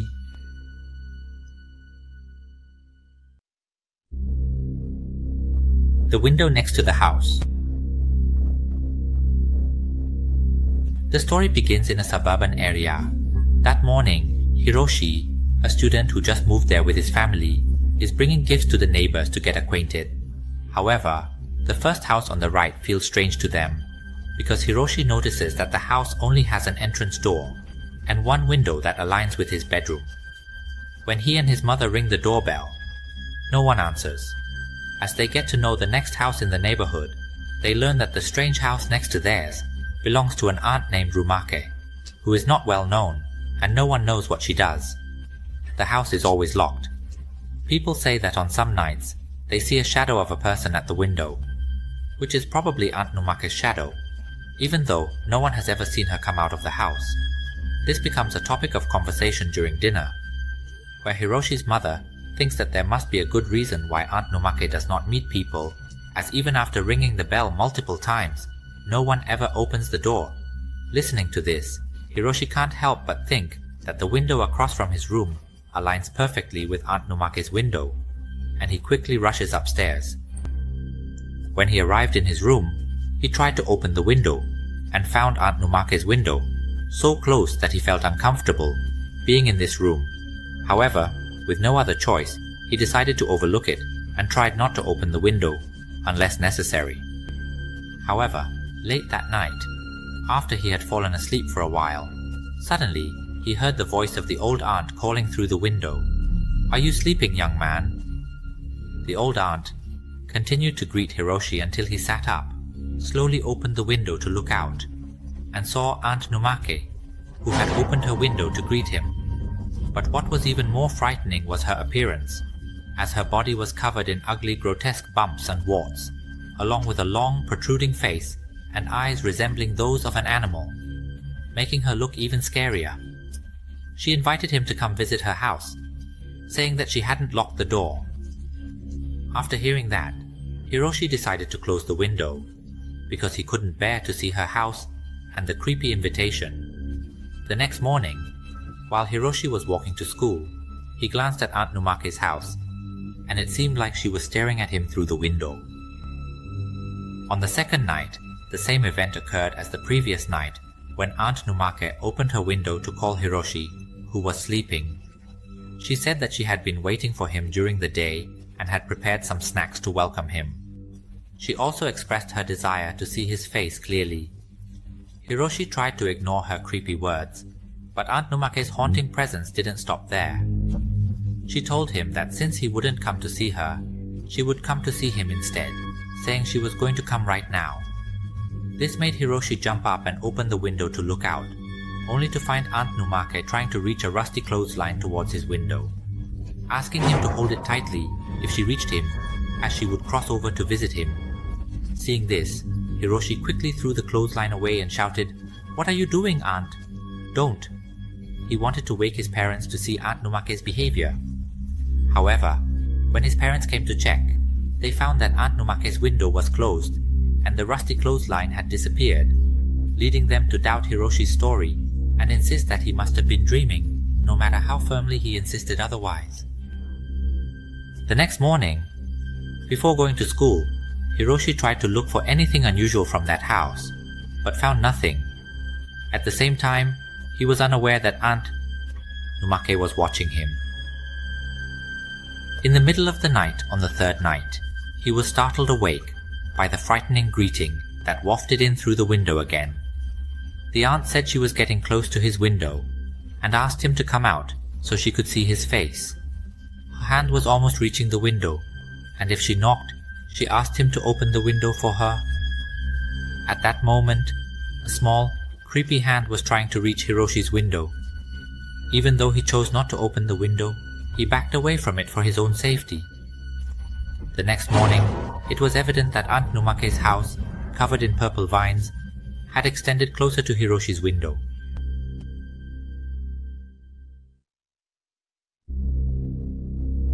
Coming from a quiet place,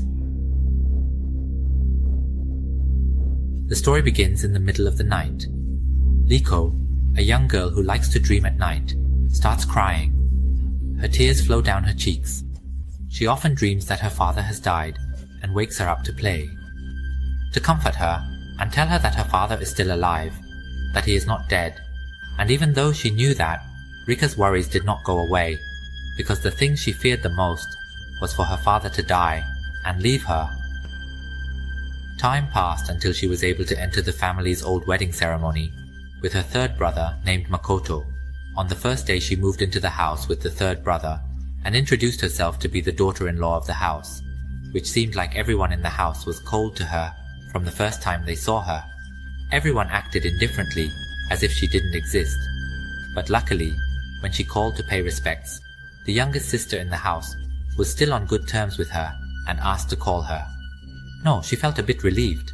She thought that the reason why the people in the house were cold to her might be because they had opposed Makoto marrying her from the beginning. While she was living in the house, Makoto would try to comfort her by telling her that they would understand after a long time. While he was showing her around the house, they met their great-grandfather and great-grandmother, who were sitting in another room. They went to introduce Brother Go to them. However, great-grandmother just turned around and didn't say anything.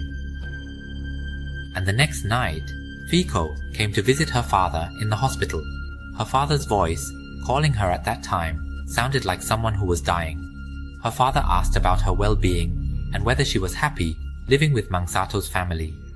As soon as that sentence ended, her father died immediately, and the job was just a nightmare for her that made her cry late at night, just like when she was a child. Because if she wakes up because of her crying, he won't comfort her. The next morning, she noticed that everyone in the house was talking happily without her, which made her feel a bit sad, so she walked to the other side of the house and thought that because she was living there, the house looked really big.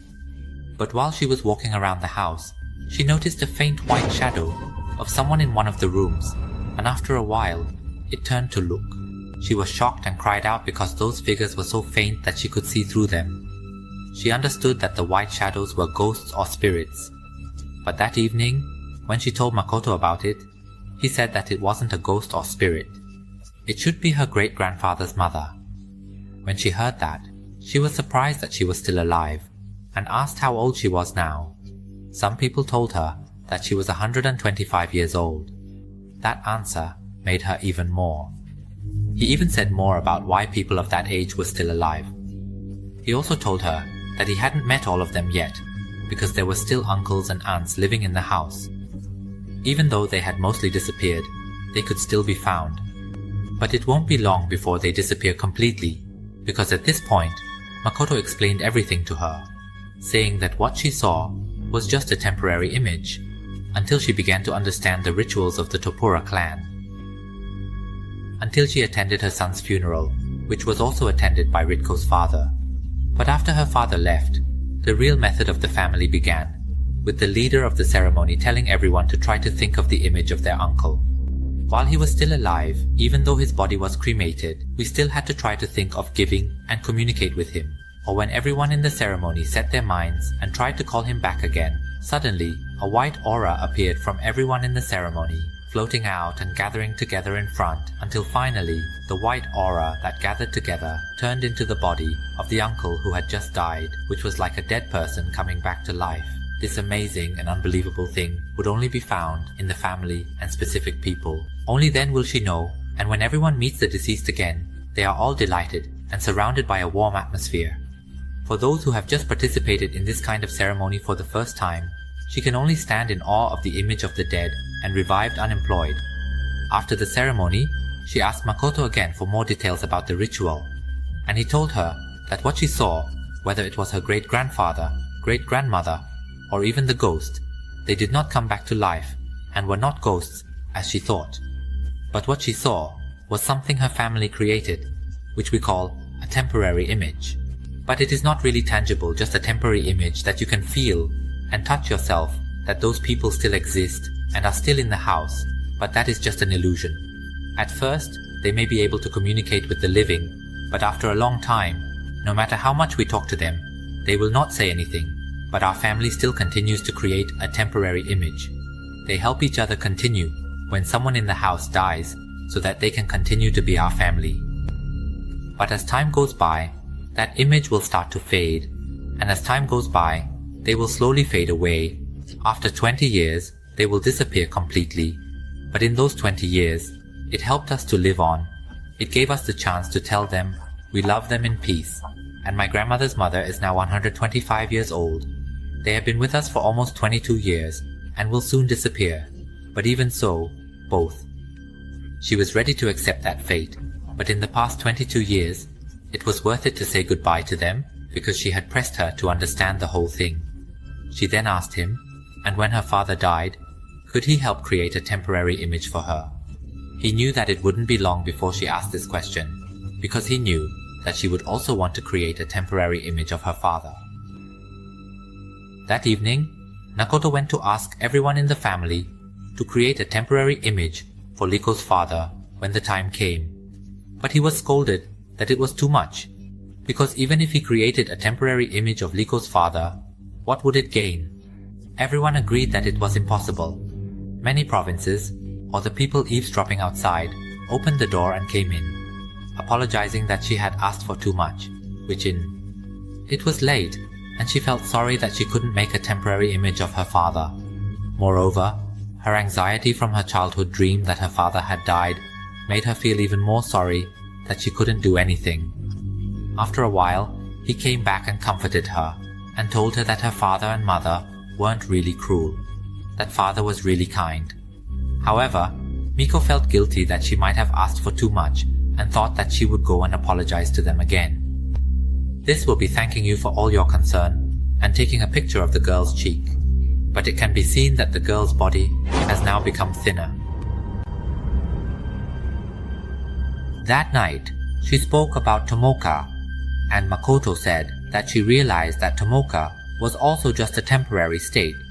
He would tell her that Tomoka had died 10 years ago from a serious illness. During this time, her temporary image was starting to fade away, and even so, Momo still tried to persuade her mother to forgive Riko, to which the mother said she understood Riko's intentions. At that moment, Maki, who was resting her head on her mother's lap, said that she would not leave her mother because she loved her very much, and the mother replied that she loved her too. As a mother, knowing that this opportunity was just a temporary image, she still felt happy to be with her child. even if it was just for a short time. As time passed, Grandma Toe's mother completely faded away, and Grandpa and Great-Grandma also began to fade. Today, there was another funeral for another family, and we all started the ritual of creating temporary images, doing this day after day. Iliko herself tried very hard as a family member, but 8 years had passed since her marriage, and her parents still acted distant towards her, making her feel that she still wasn't good enough. Therefore, she tried even harder to win their hearts. However, that morning, while she was running after Maki, they had forgotten their lunch boxes. But she encountered a heartbreaking sight when she saw him with Riko, his co-worker, waiting for him until the evening. After Makoto finished work, he finally opened up to ask about his relationship with Muri, whether they were secretly dating, to which he replied. He also said that he was going to marry Muri, which made Riko feel angry, and she said she wouldn't accept it. However, Makoto reassured her that he wouldn't divorce her either, and would continue their relationship. Hearing this only made her more furious, and she tried to grab his phone to call Muri and let her know. On Makoto's side, he wouldn't let her, and in a moment of anger, he slapped her. When they reached the end of the road, Makoto apologized to her, saying he was sorry for not telling her before that. 10 years ago, before they got married, there was an accident that caused her to die the day before the ceremony. He then asked his father to create a temporary image of her. When she heard this, at first she thought he must be lying, but he told her that if she thought he was lying, she should go see her family grave where her name was engraved. Upon realizing this, she understood that this was just a temporary image, and in another 10 years, her boyfriend would likely be gone as well. It would be better for her to leave the House of Roses and say goodbye to Tomoka, after fully apologizing. When she thought about it, Makoto would have to meet a woman who liked to drink, and she cried because she had dreamed that her father had died many years ago. If she dreamed that her father died, would she cry?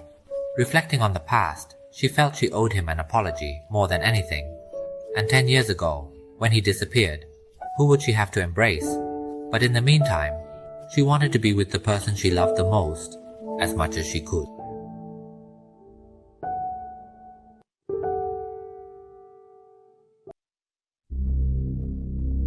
Second-hand record. It begins with the haunting and chilling voice of a woman, played from an old record of unknown origin, as there is nothing marked on the record itself. At that moment, Kamura asks her friend, the owner of the record, if she really won't let her copy it, saying that it's just a copy and there's nothing wrong with that.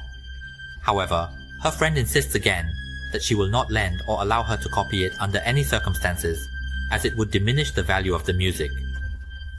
Kamura then suggests why not buy it at a record store, to which her friend replies that there's nothing written on the record, so how could she find it?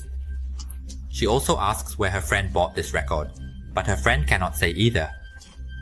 After that, the two have nothing more to discuss, and Kamura decides to leave.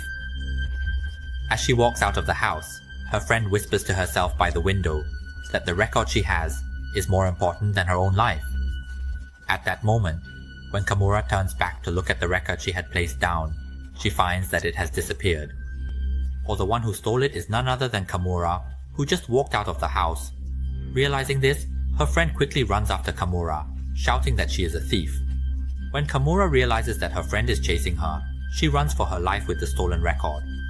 Seeing that she might not catch up to Kamura, her friend decides to pick up a stone from the roadside and throws it at Kamura, causing her to fall. Kamura then tells her that she just wanted to borrow it, and there was no need to go this far. However, her friend does not listen and tries to reclaim the record, but Kamura refuses to give it back. In a fit of anger, Kamura picks up a larger stone and strikes her friend hard in the face, causing her to fall and become unconscious. After that, Kamura went to several audio equipment stores, trying to find an analog player to play the record she had. The record was very old, making it difficult for the audio stores to have the player she was looking for. She wandered around, muttering to herself that she wanted to listen to the bittersweet songs on the record, feeling increasingly frustrated because even though she had the record, she had no player to use. Just as she was feeling regretful, she accidentally stumbled upon a second-hand record store. When she entered and spoke to the owner, asking if she could borrow a player to listen to her record, the owner quickly grabbed her arm upon seeing the record sleeve and asked her where she got that record. He realized that it was part of a collection that had been stolen from the store, and he was convinced that she must be the thief. However, Kamura insisted that she wasn't, just as the store owner began to struggle with her to take the record back, stating that it was the only one of its kind in Japan, echoing the same sentiment as her friend. It was worth more than his life. Seeing that things were not going well, she yanked her arm away and ran out of the store. However, the store owner chased after her relentlessly, forcing her to quickly hide in a restaurant. The restaurant was decorated in a vintage style, with old records adorning the walls, and she could hear music playing from the speakers, which was very old. She asked the owner if the music was coming from the radio, and it seemed like luck was on her side when the owner said that the music was being played from an analog record player, which she had been searching for. She asked the owner to play her record, and when the record was played, the haunting and bitter voice filled the air, startling one male customer. On Kamura's side, she closed her eyes, listening to the voice as if she were in a trance. The other owner also closed his eyes, lost in the singing that enveloped the restaurant. The scene then showed the female singer of the song, who appeared to have been harmed. Her body bruised all over, with a wound on her stomach from which blood flowed, lying dead in a pool of blood in the room where she regularly recorded her songs. Her eyes had turned yellow, revealing numerous blood vessels, as if she had been beaten to death in agony. When the haunting vocals ended, everyone in the restaurant walked over to the record, and a male customer remarked that he recognized that voice. It was the haunting voice of Paula Bell. The record she had was incredible, because it had been recorded after the singer's death, and there was nothing written on the sleeve or the label. The melody of the song sounded truly strange, and he had heard rumors that the song was from another realm, or from the afterlife. However, it was unclear why anyone who listened to that music could do anything as long as they possessed that record. Mora felt that if she stayed in that restaurant, she wouldn't be safe, so she decided to run away. The male customer in the restaurant secretly followed her out because he also wanted that record. At that moment, it was like escaping from a crocodile. As she ran away, she encountered the record store owner who was chasing her, prompting her to decide to run in another direction. However, the record store owner who was chasing her noticed something being concealed, which he thought might be a lawyer hiding. When he pulled the cloth away, he discovered the body of Ongaiwa, whom Kamura had killed and hidden. At that moment, Kamura, trying to climb over a log to escape to the other side, unexpectedly encountered the father and the male customer who had been following her, which startled her greatly. She lost her balance and fell, causing the log she was climbing to roll over her body, killing her in a gruesome manner. However, the record slipped from her hand and fell in front of the male customer, who was likely to pick it up.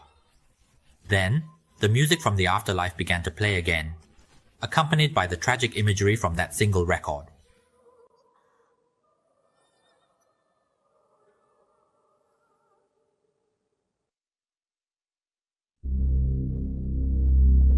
City Without Roads. The story begins with a narration about the Alice-Totain theory, which states that whispering in someone's ear can make the person who whispered appear in dreams, and can also allow contact with the dreamer.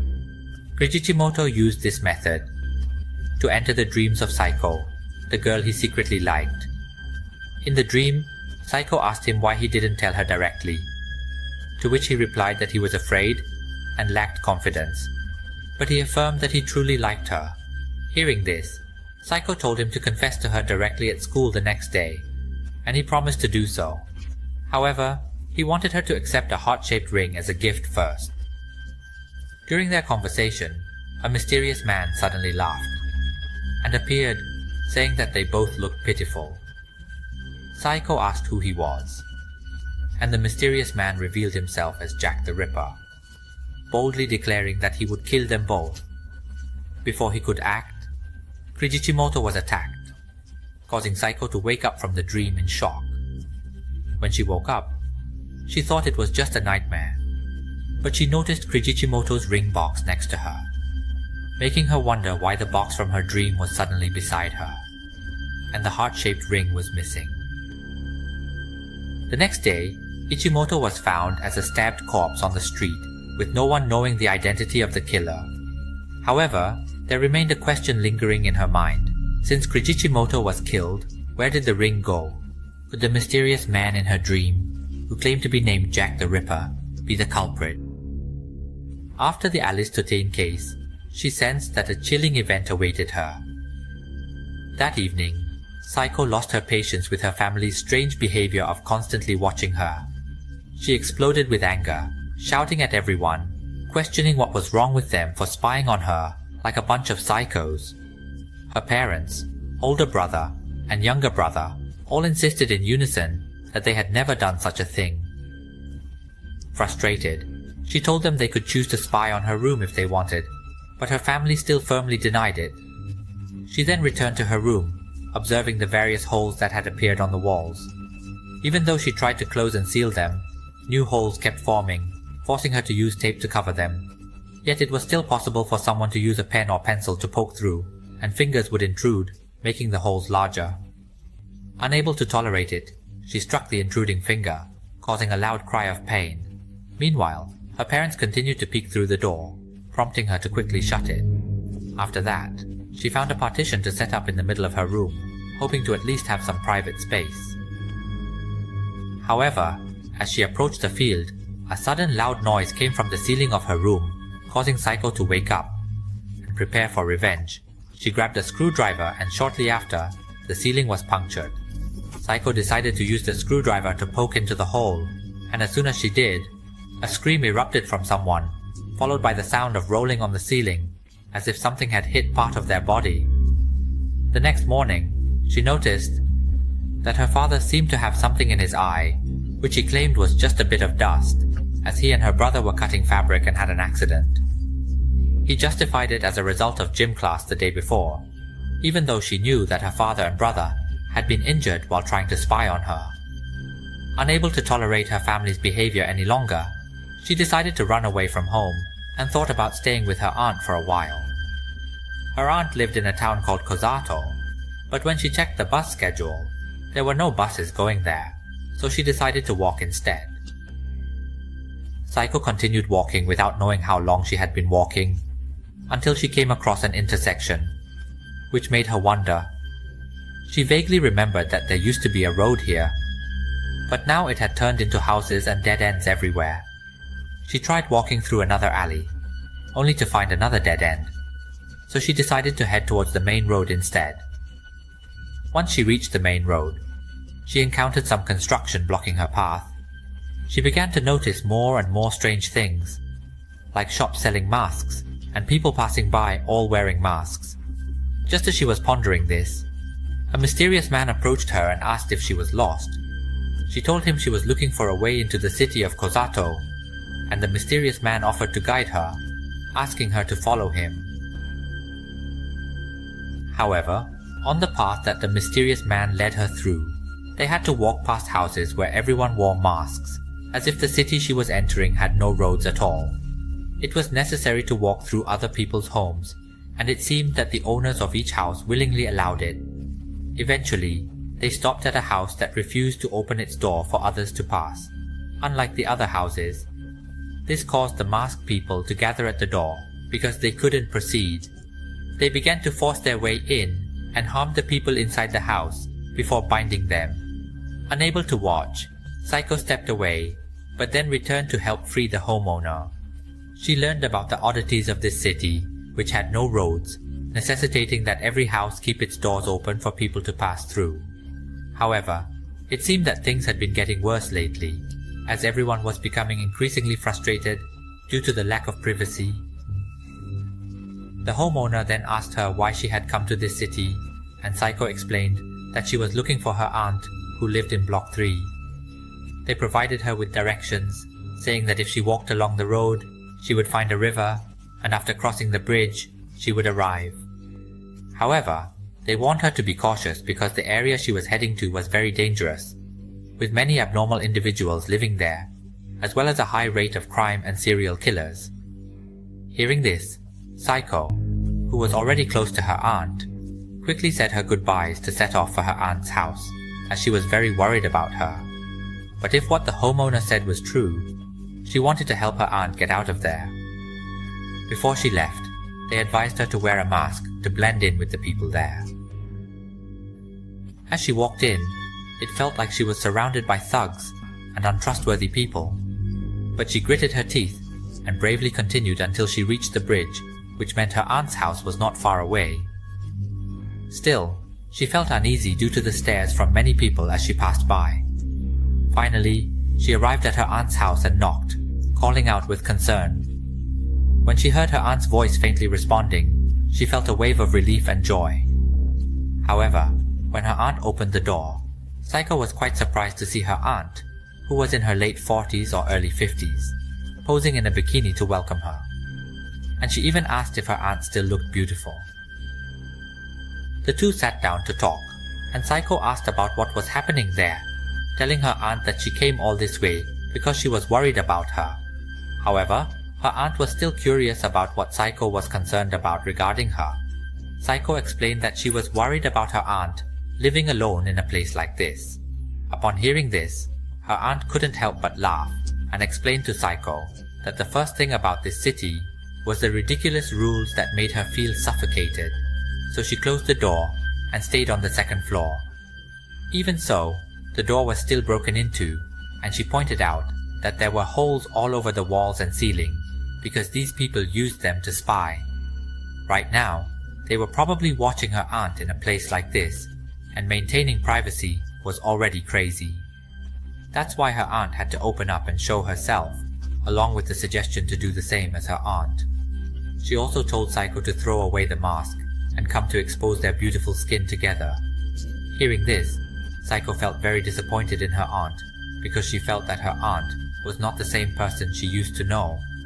But her aunt insisted that she was opening up. During their conversation, people were coming and going through the doors and windows as if it were a game. Since her aunt couldn't persuade Saiko to do as she did, she pretended not to care and instead peeled an apple. Seeing her aunt carrying a lot of noodles, Saiko exclaimed that her aunt must have lost her mind. This made her aunt start to feel angry and told her that she was just a child and didn't understand adult matters. She also told Saiko to shut up and take off her clothes because if she didn't do it herself, her aunt would come and take them off for her. Her aunt brandished a knife, swinging it around to threaten Saiko.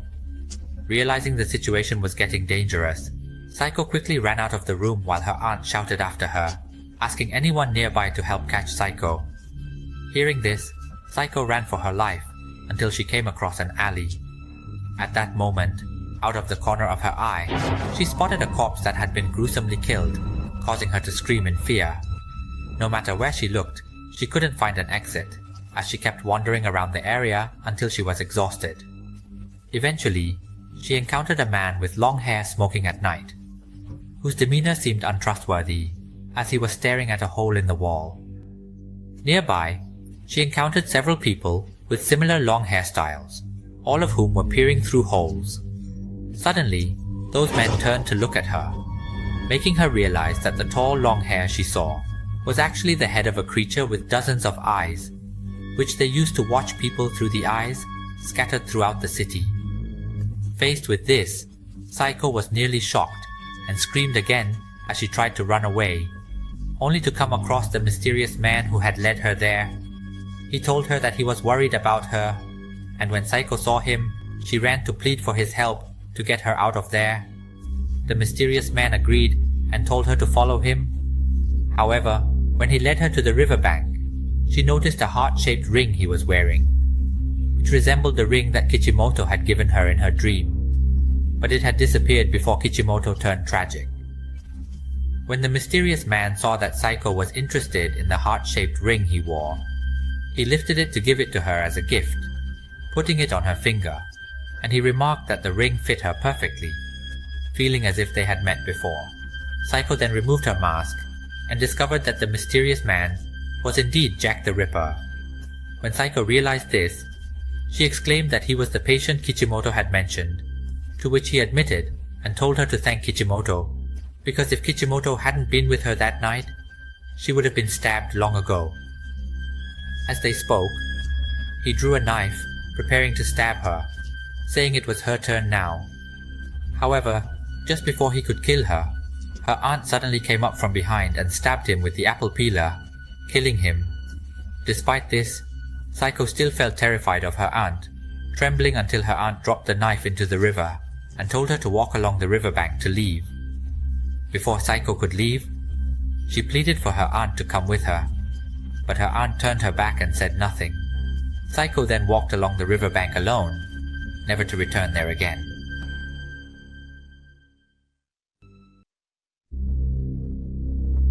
Ancestors. The story opens on the third day when symptoms of memory loss begin. Her fiancé Mahita encounters her in the hallway on the way home. When he asks her something, she refuses to answer and cannot grasp him or other matters either. That night, she feels a fear of something that keeps her awake and anxious, until suddenly there's a knock at her room door, which intensifies her fear.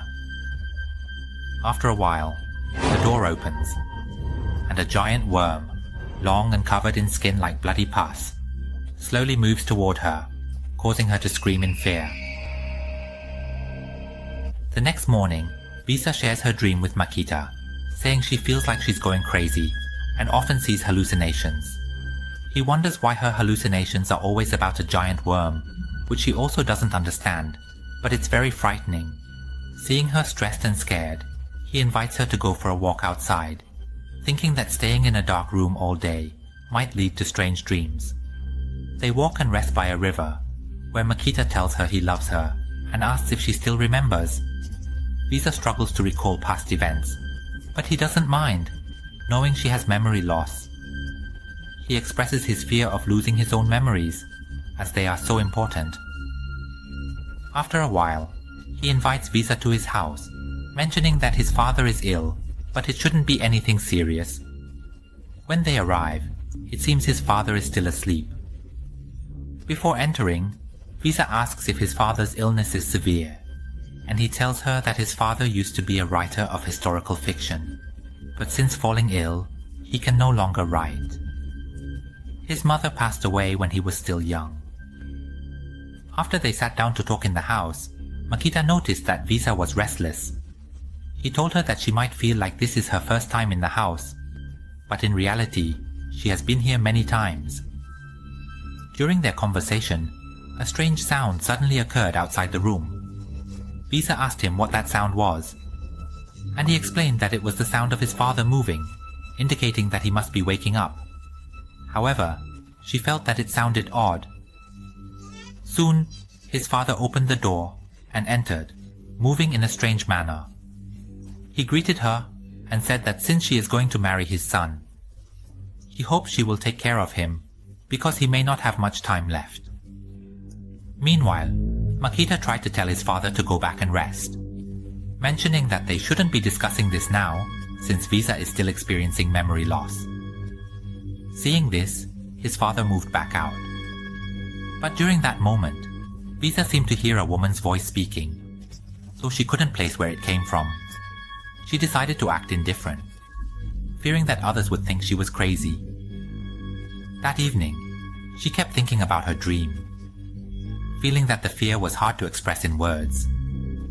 She also felt that her memory loss might be related to something she encountered. The terrifying thing seemed to have caused her mind to block them out. What could be so frightening that it leads to her memory loss? When she went to Mahita's house, her anxiety increased, wondering if something in his house was causing her memory issues.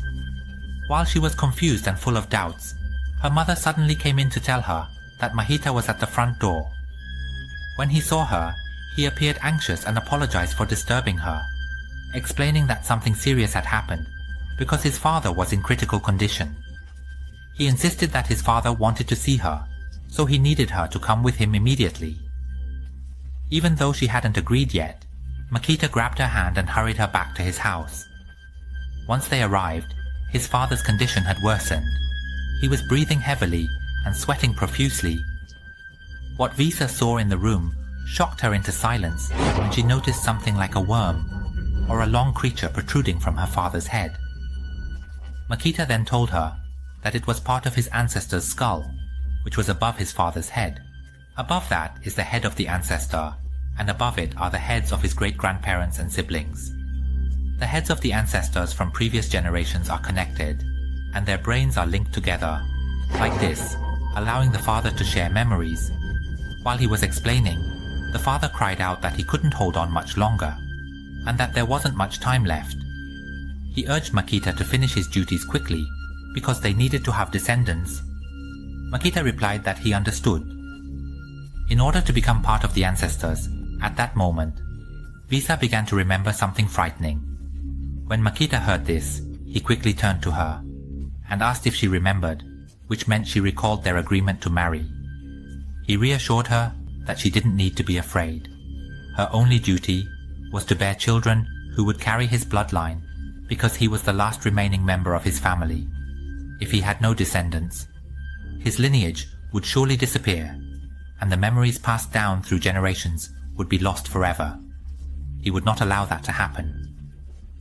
After seeing the condition of his father, and learning about everything concerning Makita, she told him that she could not marry him, and tried to run away. At the same time, the father and the long-connected ancestors began to move and tremble, fearing that there would be no descendants to continue the family line. The frightened animals that ran out also encountered the long heads of the ancestors extending outside, causing Tanachit to scream in terror. Makita, who followed her out, told her that he had no time and couldn't let her go. But just as he was about to grab her, he suddenly felt a headache and blood began to ooze from his head. He turned around and tried to steady himself as he walked back into his father's room. At that moment, the long head of the ancestor quickly followed him in, catching Visa off guard. When she peeked back to see what was happening inside the room, she found that her father's snake had already been severed. Next to it, the image showed Makita sitting with his head in his hands. But when she looked closely, she saw that his head was now connected to her father's head and the long ancestor's head. Seeing this, Visa screamed like a madwoman. And at that moment, the voices of the ancestors urged Makita to hold on to her, because if he let her go, they would not find another. Makita then told the ancestors that he understood and asked them to be quiet for a moment. He added that if he had known his father would die this soon, he would have acted much earlier. Hearing this, Visa immediately ran away, but Makita chased after her, moving like a terrifying giant centipede. His eyes were filled with blood vessels as he shouted for Visa non-stop, causing her to scream. Just before she collapsed to the ground, it seemed that she was so terrified that she lost her sanity and became mad. The voices of the ancestors then rose, praising that Makita's bride was beautiful, and with that, they would hold a wedding ceremony for the two of them, ensuring that the Makita family would survive and continue.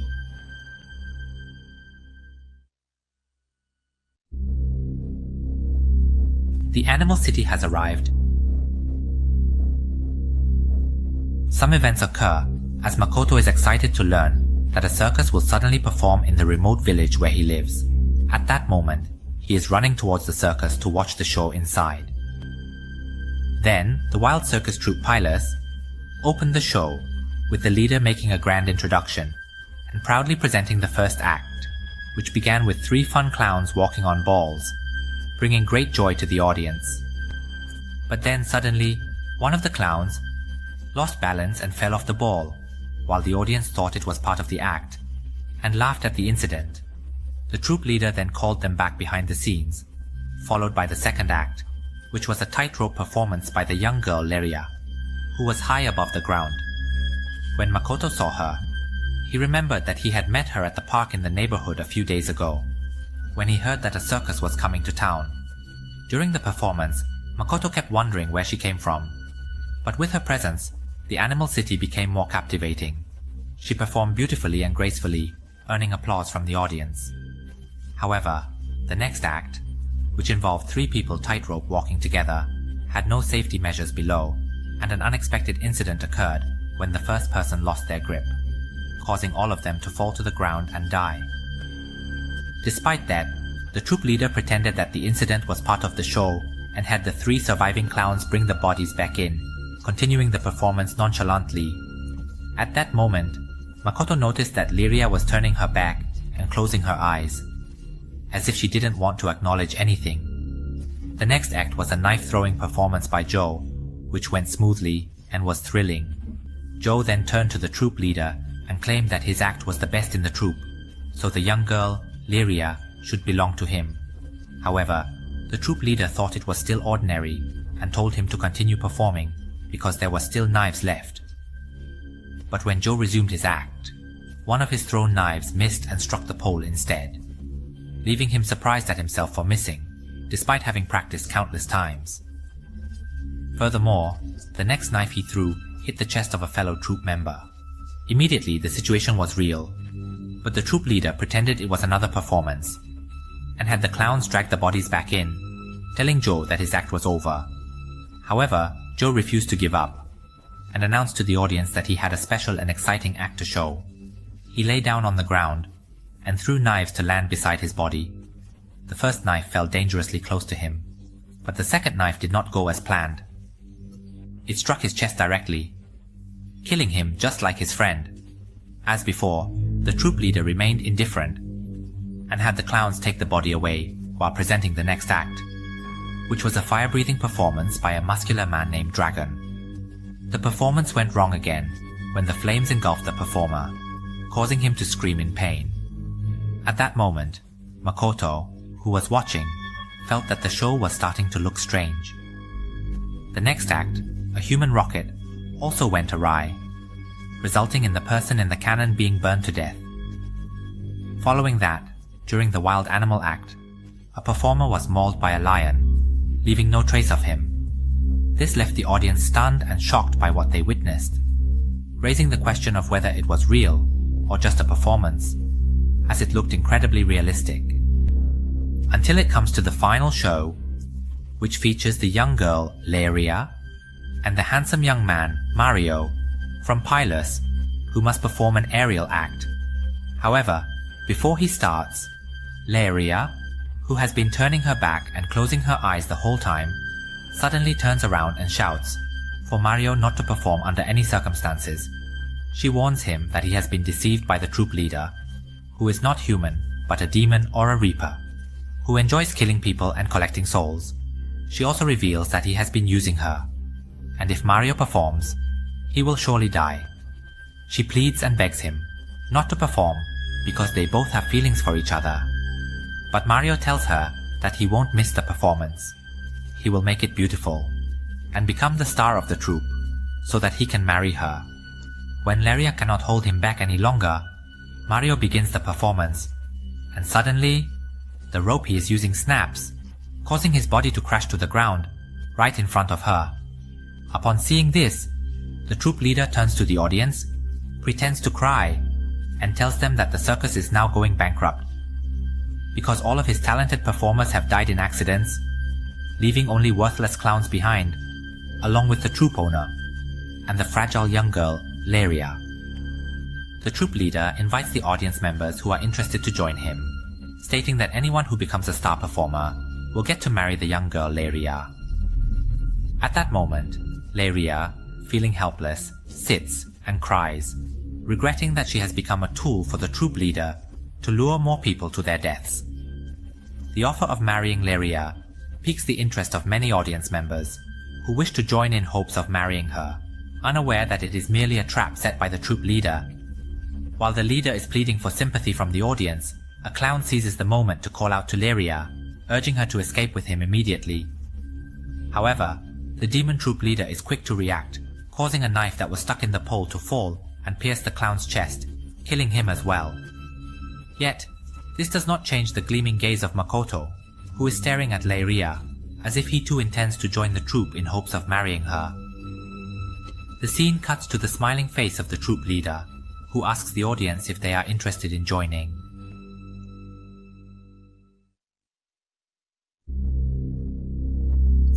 Painter.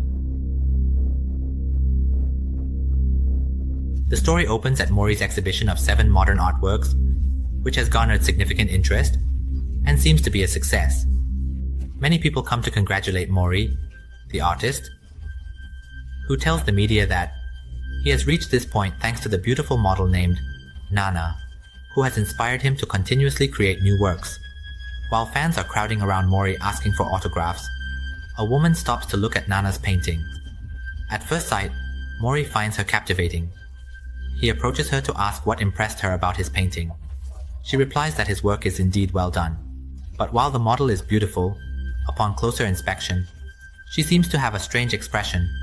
Hearing her critique, Mori can only smile and laugh awkwardly. She then suggests to Mori that, if he changes the model, the outcome might improve significantly.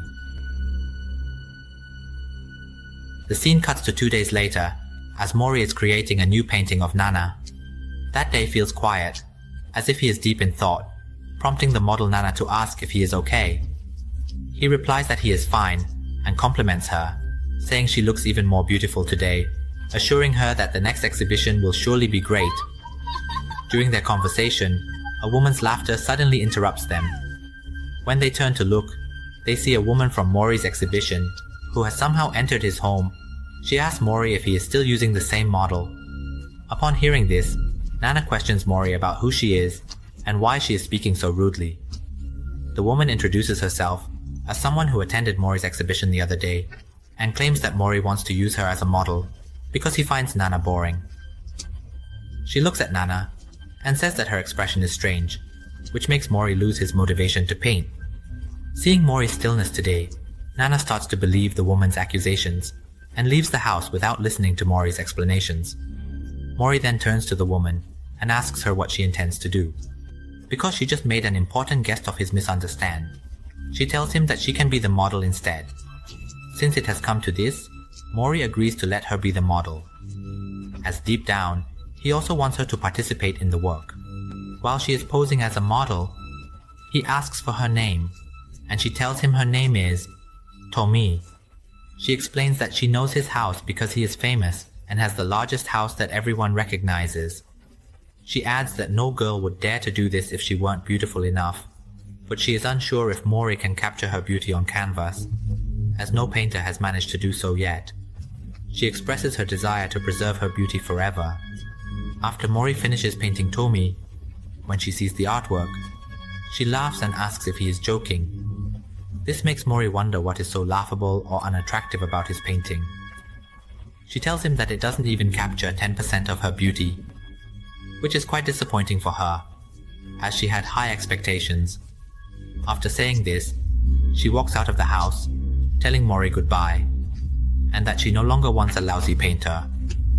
Mori is left standing, confused and wondering what kind of beauty she was referring to. That night, Mori was still stuck in the curiosity of what was wrong with his painting, which made him want to paint her even more, because he wanted to capture the beauty she referred to. Mori then started to paint her again, but no matter how he painted, he was never satisfied with his work. Eventually, he began to drink heavily. One day, while Mori was sitting at a bar, he ran into Matsuda, a friend of his. Matsuda asked him why he chose to hold the exhibition, wondering if it was because he was sick. Mori didn't want to explain, so he just went along with it. Matsuda then told him that Iwata, a sculptor, was starting to gain attention because he was unveiling a new piece, which seemed to feature a model. Matsuda praised the model, saying she was truly beautiful. Hearing this, Mori wondered if Iwata, who usually sculpted ordinary things, would really start sculpting models. His friend suggested that perhaps the model could inspire Iwata to change his style.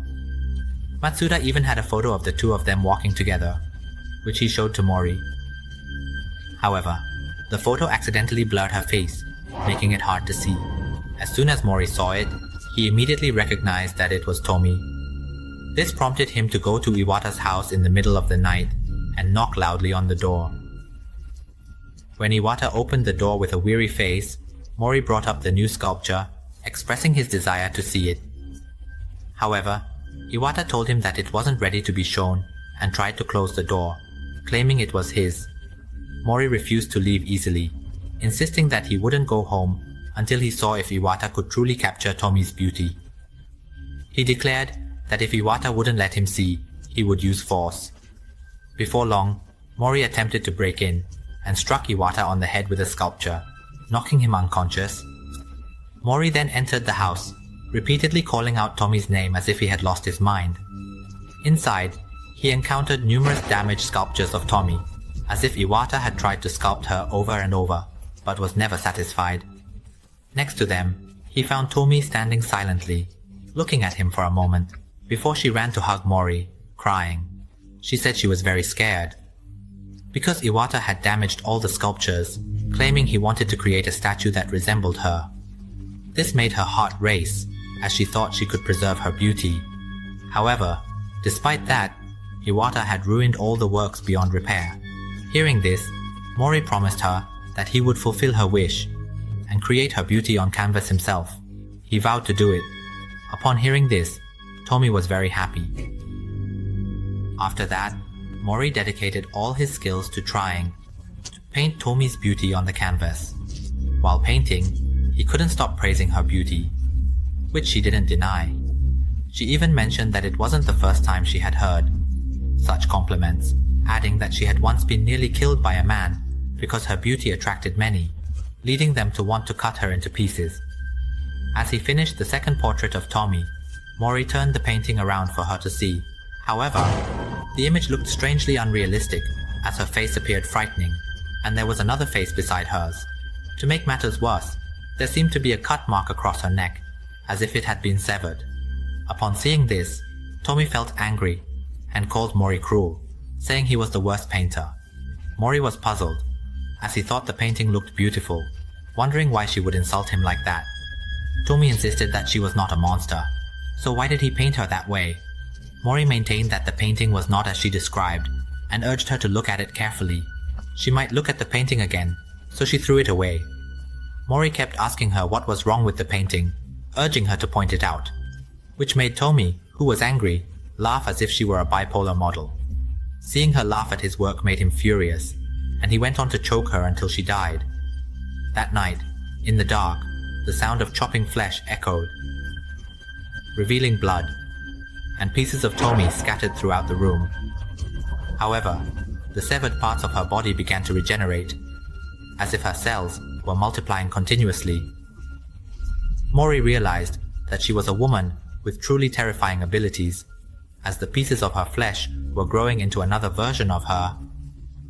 Before the scene ended, Tomi's eye, formed from one of the flesh pieces, called out his name.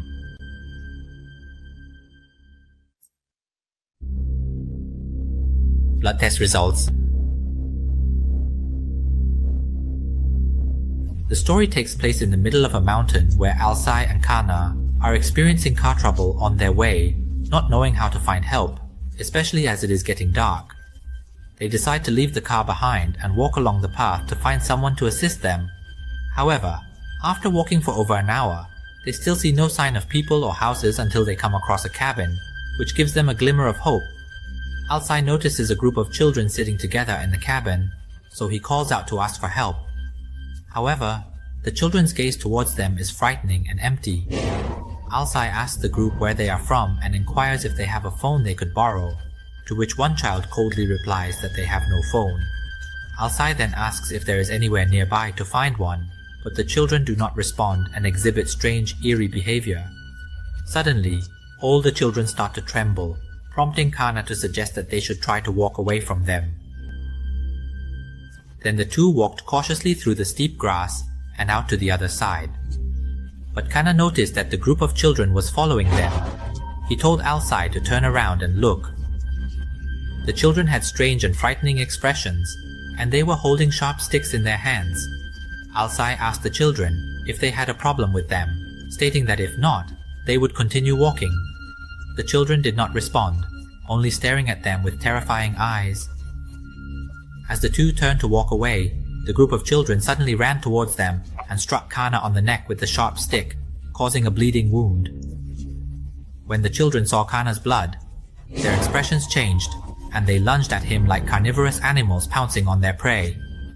Fortunately, Alcai managed to help him in time, and they ran away until they were sure the group was not following them. Kana remarked that he didn't think the children had come to suck his blood, and Alcai had also been bitten on the hand. They thought the children were just playing, but never expected it to be this serious.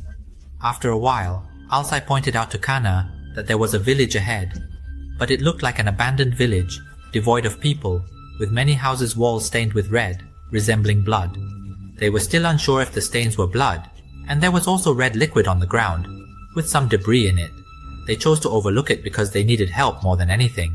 The two continued to look around to see if there were any people living nearby until they came across a house that seemed to be the most intact in the village. When Alcai knocked on the door for a while, someone finally opened it. Alcai explained to the homeowner that they had car trouble on the road and wanted to borrow a phone to call for help. However, the homeowner said it was unfortunate because he also had no phone, and mentioned that the important thing right now was the woman, who was Kana, as he noticed the bleeding wound on her neck. Alcai explained that she was hurt by the local children, which did not seem to surprise the homeowner, who then invited them to come in and treat her wounds. Alcai asked if those children lived in this village, to which the homeowner replied no, as he was the only one living there and did not know where the children came from. Meanwhile, Alcai complained about their bad luck, mentioning that they had no phone and that the sun was about to set. The homeowner then suggested that they stay at his house for the night. Alcai asked the homeowner if he had been living in the village for a long time. The homeowner then shared that he had indeed been there for a long time, but his current mental state had led him to this situation. Upon meeting Kana, he was reminded of someone important to him, a woman who lived alone and constantly complained, while her child avoided her and refused to come near. He felt a desire to push her away, and she expressed a wish for her blood to escape from her. One night she realized that even her own child did not want to be close to her, leading to a tragic event where she used a razor to slit her own throat. The blood that flowed out was something he ended up tasting. But shortly after, something strange happened when the wound on her neck transformed into a vine-like structure, with blood clots growing from it. This made her even more convinced that even her blood wanted to escape from her body. The blood continued to grow, while her body aged, leading him to wonder if the blood truly wanted to leave her. He could hardly believe that the blood had taken on a form of its own. Eventually, her blood became a living entity that would exist forever. That night, Alcai woke up in the middle of the night due to a headache, and noticed that Kana was not in bed. He went out to search for her, and along the way, he found red stains on the ground, resembling blood, before discovering a room filled with thriving blood clots. After a while, the homeowner spoke up, saying that everything he saw was the young woman he had told him about.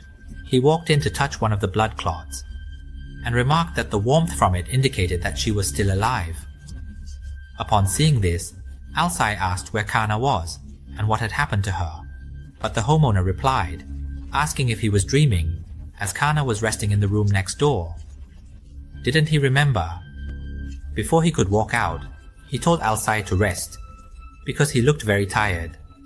At that moment, a dry voice of an old man softly urged him to flee. When Alcai turned to look, he encountered the figure of a thin man who seemed to be food for the blood tree.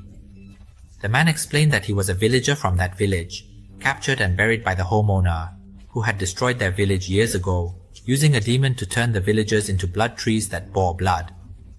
Alcai realized that all of this involved the people from this village, creating a blood farm. The man urged them to escape quickly, or they would end up like him.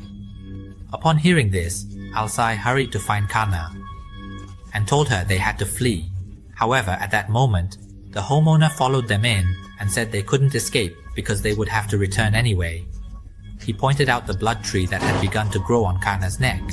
Despite their desire to escape, the homeowner did not stop or hold them back.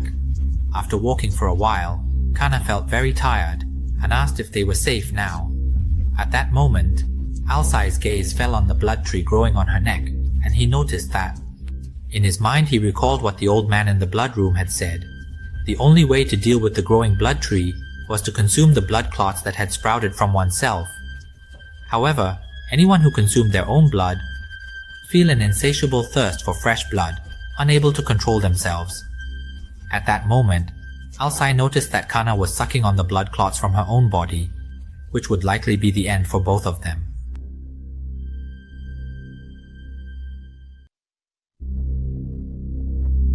Glycerine Line. It opens with the story of Yui, a young woman who talks about her life in the city where she currently resides, which has a view of the magnificent Mount Fuji. Every time she looks at it, she feels her mind clear, and if she stares at the view for too long, she almost doesn't want to go home because the lower part of her house has been converted into a barbecue restaurant named Daruma. Inside the house, it is always dim and gloomy due to the thick oil mixed in the air, with oil stains on everything from the pillars and walls to the doorknobs and household items. Everything is covered in heavy oil residue, and since her mother is no longer around, no one cleans at all. The bed in her room is also wet with oil, and no matter how many times she washes her clothes, they remain stained with oil. Furthermore, her father, named Takeshi, has a lot of oil on him and constantly emits a specific odor. In the house, there is also her older brother Goro, who is 2 years older than her and has a very bad temperament. Whenever their father is away, Goro often likes to bully her, and he has some strange habits. Sometimes he sneaks into the kitchen and drinks salad oil with delight. One day, Goro saw her and warned her not to tell their father about this, or else she would definitely be in trouble. The walls are stained with the disgusting oil from her father, and her brother is just like oil. Thinking about these things makes her feel the change in her living conditions a lot. The more exhausted she feels, the more she can sense the oil. While she was in that room, she could still sense the oil level, and she wrote on a piece of paper that the oil level was now at 50%. She referred to it as oil vapor, because it is the level of oil that accumulates in the air. Every day, the oil level in her house keeps increasing, and now it has risen to 60%. As time passed, Goro, who liked to sneakily drink salad oil, was entering puberty, which became a problem for him, because the hormones and oil he consumed caused his face to be covered in acne, spreading from his forehead all over his face. When he squeezed them, oil would shoot out, leading his schoolmates to tease him, calling him pockmarked face. He was also bullied in various ways. During that time, Yui secretly saw her brother feeling bad about his disgusting acne-covered face, and he was even bullied by the boys to the point of crying. That day, Goro confronted Yui, accusing her of secretly watching him and laughing while he was being teased by his friends, which made Goro furious, and he physically attacked her until their father had to intervene. Goro then turned to scold their father. He said that his situation was because of their father, who made him covered in oil. He demanded responsibility from their father, leading to a big argument between them. After that day, Goro refused to go to school and locked himself in the house, spending his days drinking oil and doing nothing. One day, when the oil Goro bought was about to run out, he called Yui to go buy more oil, and asked her to change his oil-soaked mattress because it was covered in oil. However, Yui told Goro that she had no money left, but he wouldn't listen and yelled at her, saying their father must have money. How could he not? When Goro didn't get his way, he started to get frustrated, pressing his hands to his temples and twisting his head. The pressure from his palm combined with the acne on his face caused one of the pimples to burst, shooting oil out and hitting Yui's face. She exclaimed that it was disgusting, and when Goro heard that, he fell silent for a moment before asking again if she just called him disgusting. Yui, who was wiping the oil off her face, didn't respond. He asked if she hated his fat that much, and suddenly, Goro grabbed Yui, saying that if she was so disgusted, she should try tasting it. He then pulled her into the room and climbed on top of her. He used both hands to squeeze all the pimples on his face with all his strength, causing the disgusting oil to shoot out in streams. The oil sprayed and dripped onto Yui's face, making it almost impossible for her to see Goro's face. When he opened his mouth to scream, more of the oil dripped into her mouth. Seeing her in that state, Goro asked how it felt to have the oil oozing from his face onto hers, as she had chosen to look down on him. He also threatened to kill everyone, saying he would eliminate anyone who crossed him. Goro then began to choke Yui for calling him disgusting, and it seemed he was on the verge of losing his mind. Fortunately for Yui, just before she could lose consciousness, their father rushed in to save her, hitting Goro on the head with a frying pan, knocking him out. The fabric was cut for 2 customers at the barbecue restaurant, who came in to order the restaurant's famous new meat dish. However, Takeshi informed them that the meat had run out since yesterday, because in reality, the famous meat was Goro's. While lying in the room, he sensed the oil vapor and noted that it must be at 70%. After the events of that day, he began to tremble and dreamt of Yui, seeing the beautiful Mount Fuji, which was now enveloped in oil.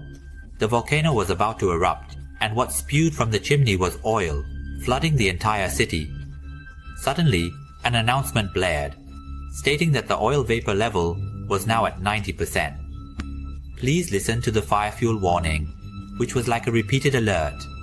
One day, when Yui woke up from a dream, she found that her face was rapidly breaking out with pimples. After that, she began to isolate herself, locking herself in the house. One night, her father asked her if she was feeling unwell again, and suggested that she go for a walk outside. However, she found her father annoying, and told him to go away. At that moment, she mentioned that the fat level in their house was at 80%. In the middle of that night, she dreamt of Mount Fuji erupting with oil again, and the oil flooded her body, submerging her. Just then, she jolted awake to find her father pouring oil into her mouth. She noticed his terrifying face as he urged her to drink the oil. When she woke up, she pushed her father away, almost choking on the oil that had been forced into her mouth while she was asleep. She then asked her father what he was trying to do. He apologized, saying he thought she might be hungry, so he gave her oil to drink. Yui snapped back at him, stating that no matter how hungry she was, she would never drink that oil. And she realized that her father had been forcing oil into her mouth every night while she was asleep. But her father tried to tell her that he didn't do that, before he suspiciously excused himself to go to bed. This made Yui understand everything, and realize the reason for her breakouts. After that night, she had to be constantly cautious because she couldn't sleep carelessly. In the middle of the night, she often got caught when he opened the door and acted surprised to see her drinking.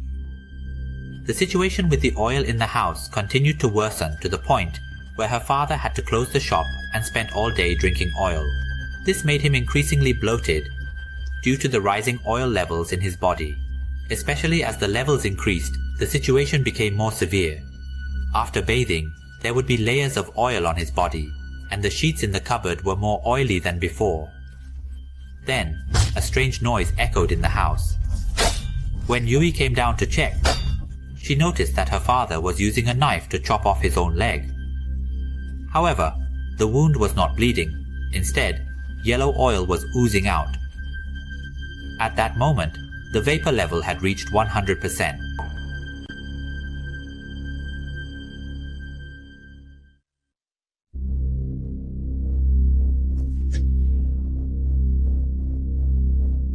Walking along a lonely road at night, Karago is driving through a valley and dense forest to visit her grandmother, who lives alone in the woods. The grandmother had asked her to come because she felt scared and wanted someone to help her.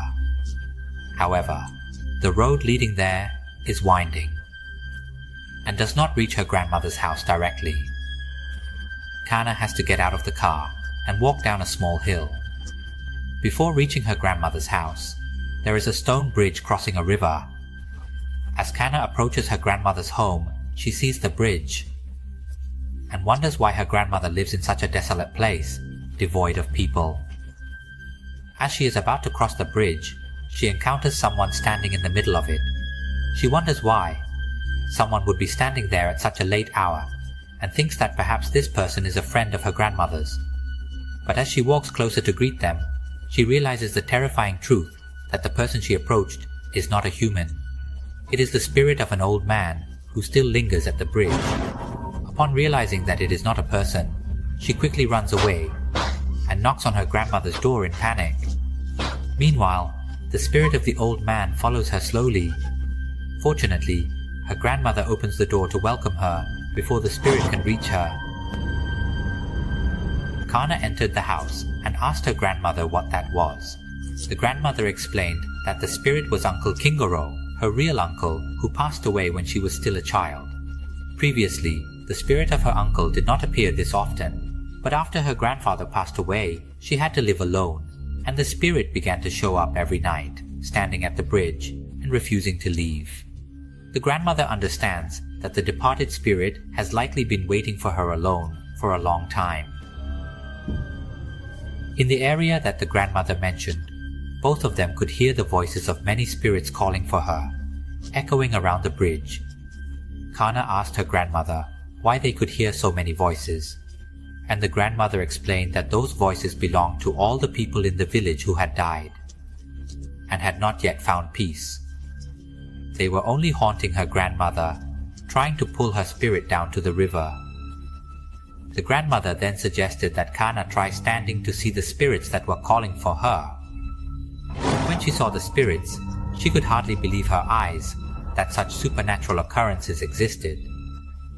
The grandmother complained that the spirits would stand there calling for her all night, making it impossible for her to sleep.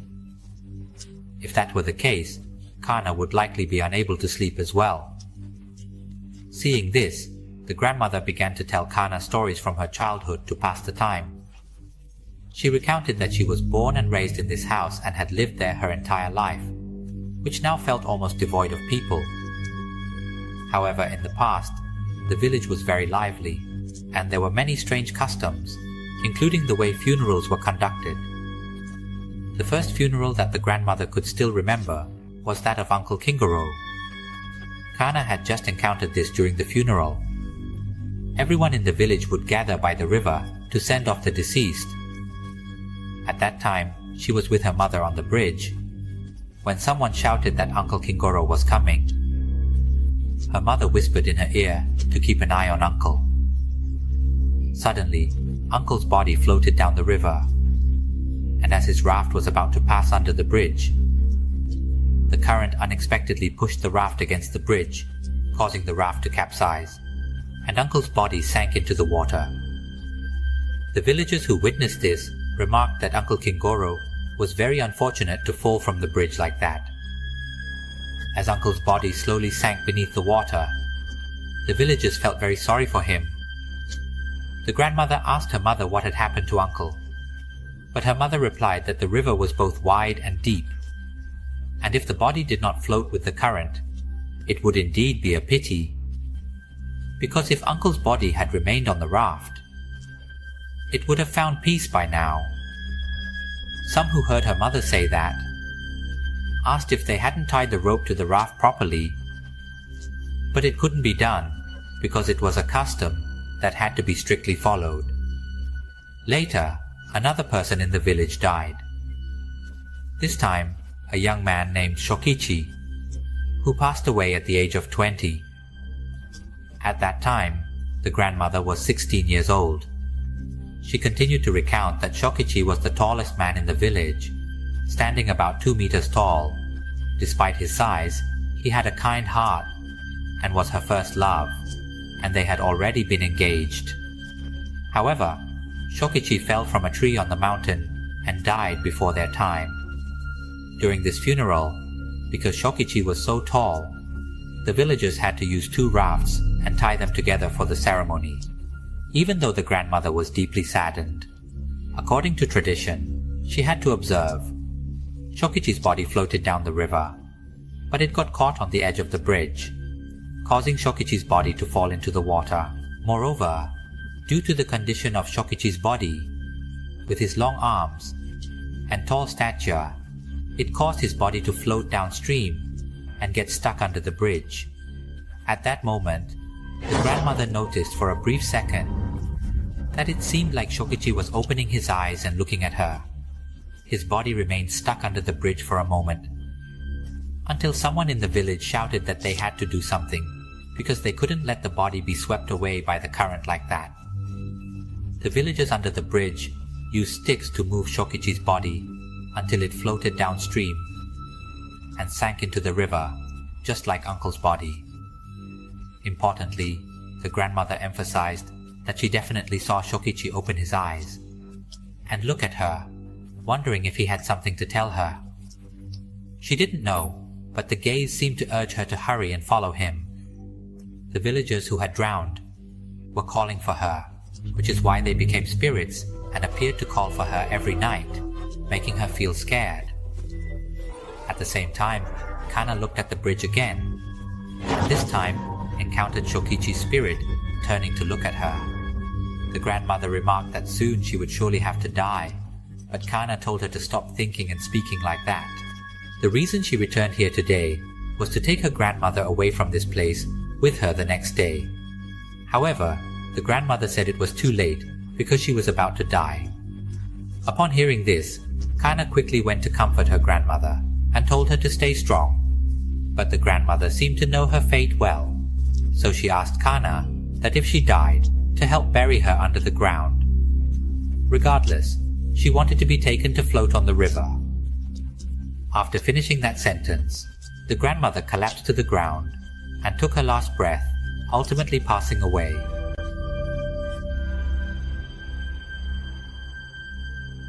Then the group jolted awake in the car, because everything she had seen was just a dream, while she was napping on the way to visit her grandmother. After that, she began her journey again until she reached the end of the road, and got out to walk to her grandmother's house. Along the way, she felt that everything was very much like in her dream, until she reached the bridge where she had seen Uncle Kingoro's spirit in her dream. At that moment, she noticed an old man standing on the bridge, just like in her dream. She tried to hurry past, but the old man told her that her grandmother had just passed away.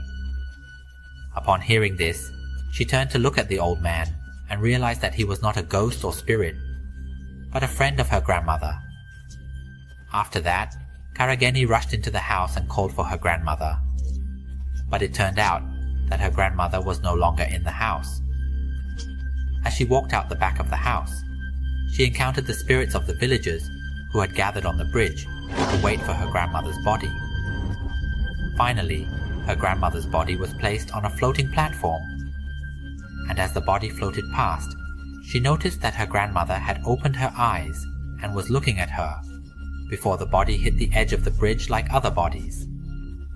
And then her grandmother's form. Slowly, the body sank into the water, and the spirits of the villagers felt joy, because now the grandmother and grandfather would finally meet and get married. On Karageni's side, upon seeing this, she hurried down under the bridge to look for her grandmother, but all she could do was watch her grandmother's body slowly submerge into the water. She thought to herself that her grandmother must have been looking at her just now. As she had this thought, the voices of the spirits in the area fell silent. Before she could see the shadows of all the spirits of the villagers being released and floating away together, it was as if all the spirits were waiting for just her grandmother, who was like the key to allow them all to reach peace.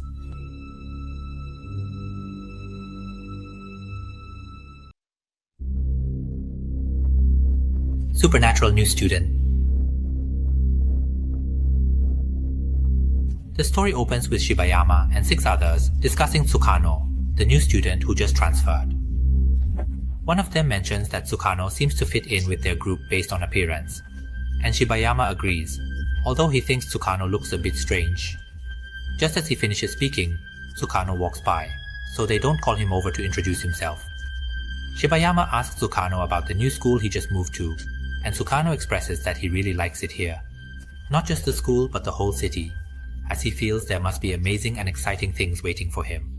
Hearing this, Hozotani comments that during her long time in this city, she hasn't seen anything amazing or exciting, and Shibayama agrees, as both feel bored after being in the city for so long. However, seeing Tsukano's interest in amazing things, Shibayama invites him to join a club they are forming for those interested in incredible topics, which they call the Supernatural Club. When Tsukano learnt about this, he felt even more excited, and immediately requested to join the club. Hozotani mentioned that he would be surprised to hear that Shibayama has magical powers, and is going to appear on a TV show. The more Tsukano learned about someone with magical powers being close to him, the more thrilled he became, asking Shibayama to show him his powers. Shibayama agreed to let Tsukano join the club and said he would demonstrate his powers after school. While Tsukano was happily anticipating this, he suddenly caught sight of a strange flower that looked remarkably like a human eye. Shibayama and Hozotani, who had been at the school for a long time, also encountered this peculiar flower for the first time. Tsukano jumped up in excitement, expressing how happy he was to find something fun like this before walking away. That day, Shibayama introduced Tsukano to the other members of the Supernatural Club, mentioning that he had tried to cut open the strange flower and discovered it was indeed an eye. Another club member, Kitaka, who has the power to see spirits, focused on the strange flower and said he sensed a spirit that had not yet found peace, a warrior spirit residing within that peculiar flower. Upon learning that Kitaka also had magical powers, Tsukano felt even more excited, thinking he would witness something amazing and incredible. Then Shibayama's demonstration of magical powers began. He took out a spoon and focused on it for a moment, and suddenly, the spoon broke apart effortlessly. When Tsukano saw Shibayama's magical ability, he exclaimed that it was amazing and wanted to try it himself. Shibayama advised him to concentrate on the spoon and visualize it breaking.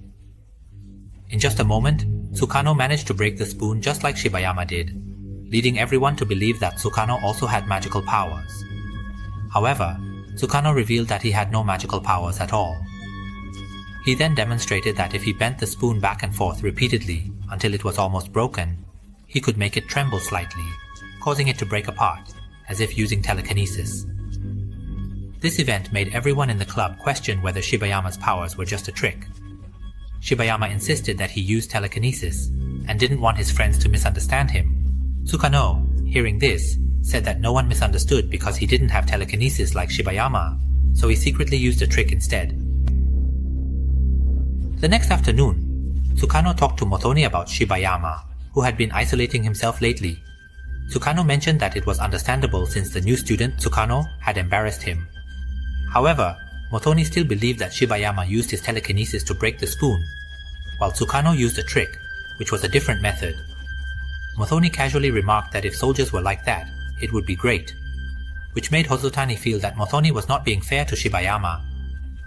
Before they could argue, Tsukano walked in and said he wanted to talk to Shibayama because he had sent him messages but received no replies. He then mentioned that while walking earlier, he discovered an amazing waterfall to the north of the school. Upon hearing this, both Mothoni and Hozotani were curious about when a waterfall had appeared near the school. Tsukano suggested that everyone should go see it together after school. When all the club members gathered, Tsukano led the way to the waterfall.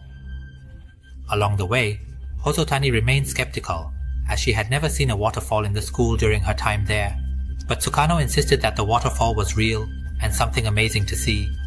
He encouraged everyone to listen closely to the sound of the waterfall, and they were all surprised to hear the sound Tsukano mentioned was indeed real. Finally, they all arrived at the waterfall, which had appeared out of nowhere, leaving everyone astonished by its existence. Shibayama, who had been silent after the spoon incident, finally spoke up, saying it was something supernatural. This made his friends happy that he had finally said something, and they thought he was serious about appearing on the TV show. However, Shibayama was not worried about that. He expressed concern that using telekinesis to break a spoon was not impressive, as it was something commonly seen. He wanted to find something new and different. At that moment, Tsukano interjected, asking if they knew that this waterfall was mysterious. He revealed that he had gone to the rocks beneath the waterfall that morning, but getting there was a bit dangerous. He then asked if they knew what happened to him afterward. As he finished speaking, Tsukano looked up at the sky and released energy from his palm, causing a bird flying by to fall dead in an incredible manner. Tsukano then told Shibayama that he could do this because he received power from the waterfall, and perhaps standing under the waterfall could grant them this magical power as well? These words amazed Shibayama as he gazed at the waterfall, unaware that Tsukano was watching him with a hidden intent. But during the next class, the teacher suddenly came in asking for Shibayama, who had mysteriously disappeared for almost 2 days. The teacher requested everyone's cooperation to help find him again. After school that day, all the club members gathered to discuss where Shibayama might have gone, especially since there had been so many strange occurrences, including flowers sprouting that looked like eyes, and the sudden appearance of the waterfall. When they ran out of ideas, Mosothani suggested that Kitakawa try using his spirit-seeing powers to help find Shibayama. However, he mentioned that he had not been feeling well lately, and sensed spiritual energy from the waterfall, feeling quite certain that Shibayama must be in the waterfall. Upon realizing this, they decided to go back to the waterfall. When they arrived, Mosothani asked again if Shibayama was really in that waterfall, because if so, she wanted to rush in to help. However, Jakawarat said it was too late, because Shibayama's spirit was already trapped there, and it was likely that his body was submerged at the bottom, making it even harder to retrieve. Upon hearing this, she felt sad that there was nothing she could do, and Takagawa mentioned that Shibayama might be worried about his own magical powers. Perhaps he jumped into the water to escape the pressure. After that statement, Jakawarat pointed to the waterfall, saying he could see Shibayama's spirit. At that moment, Sukontak suddenly appeared and said that was wrong. Shibayama did not commit suicide. In fact, he was trying to stand under the waterfall, hoping to gain some magical powers. But he fell in instead. After all these events, the club members began to feel anxious about the possibility of more frightening occurrences. However, before things could get worse, Suranok ran up from a distance, telling everyone that it was bad, because while he was out walking, he encountered something amazing again, and urged everyone to come see it with him. He mentioned that he found a mysterious lake about a kilometer away. When they all followed him to the location, they were shocked because the area that used to be a zone of... Now, the area had transformed into a lake, and the houses and people around had disappeared, shocking the friends. For Tsukano, he found it incredibly amazing, prompting Sutani to tell him to stop, and suggest that Shibayama might not be dead after all. The idea that standing under the waterfall could grant magical powers might have caused Shibayama to fall in and die. Tsukano felt that Mosothani was blaming him for Shibayama's potential death, so he laughed and said that it was possible Shibayama was still alive. However, Tsukano's laughter made everyone in the club wonder why he was laughing. Tsukano then explained that he could sense everyone's fear, but why should they be afraid of the supernatural? If they encountered something like this, it should be exciting and thrilling. He meant that they should enjoy it more, and of course, danger comes with the territory. But if they were afraid of danger, how could they experience the supernatural? Suddenly, a dinosaur-like monster emerged from the water in front of them, and Sukontak exclaimed that there it was, a giant monster from ancient times. Dinosaurs must really exist. After the events of that day, the members of the club began to distance themselves from the girls' competition, and gathered to discuss that the city had started to become unusual. Since moving in, strange occurrences had been happening continuously, and everyone agreed. While the girls were consulting each other, they were unaware that a hand was emerging from the waterfall. Moments later, they heard someone knocking on the door at night, leaving everyone wondering who would knock at such a late hour. But when they listened closely, they realized that the voice was none other than Shibayama's. He asked them to help open the door for him. Upon hearing this, Tani didn't hesitate to open the door, feeling happy that he was still alive. However, when she opened the door, she encountered the body of someone standing stiffly in front of the door. Seeing this, Tani was startled and quickly closed the door, but they remained confident that the voice was definitely Shibayama's. Upon further thought, they realized that the figure must be Shibayama's corpse. But before they could resolve their doubts, Shibayama's corpse burst through the door with force. When the three girls encountered the decomposed corpse, they all screamed and ran out of the house. But what they encountered as they ran out only deepened their confusion about where they were, as in front of them stood a mobile stone statue resembling a human. Beside it, they encountered a cosmic being who remarked that suddenly those stone statues had appeared in place of their home. Moments later, Suka appeared, stating that everyone truly deserved to be members of the Supernatural Club, and urged them to look at the ancient stone statue. The girls told Chijak that all of this happened because Suka was responsible, as Suka had turned this city into a bizarre world. However, Suka replied that he was merely someone searching for wonders, and questioned why he would create such things. During their conversation, Shibayama's corpse followed them, causing the girls to panic. In contrast, Suka said that Shibayama had indeed revived and was truly alive. On Chijak's side, he was shocked to realize that the revived figure was Shibayama. At the same moment, Shibayama unleashed a beam from his fingertips towards Suka, but fortunately, Suka dodged in time. The excited girls remarked that this must be the power the waterfall granted Shibayama, as he had been there for so long.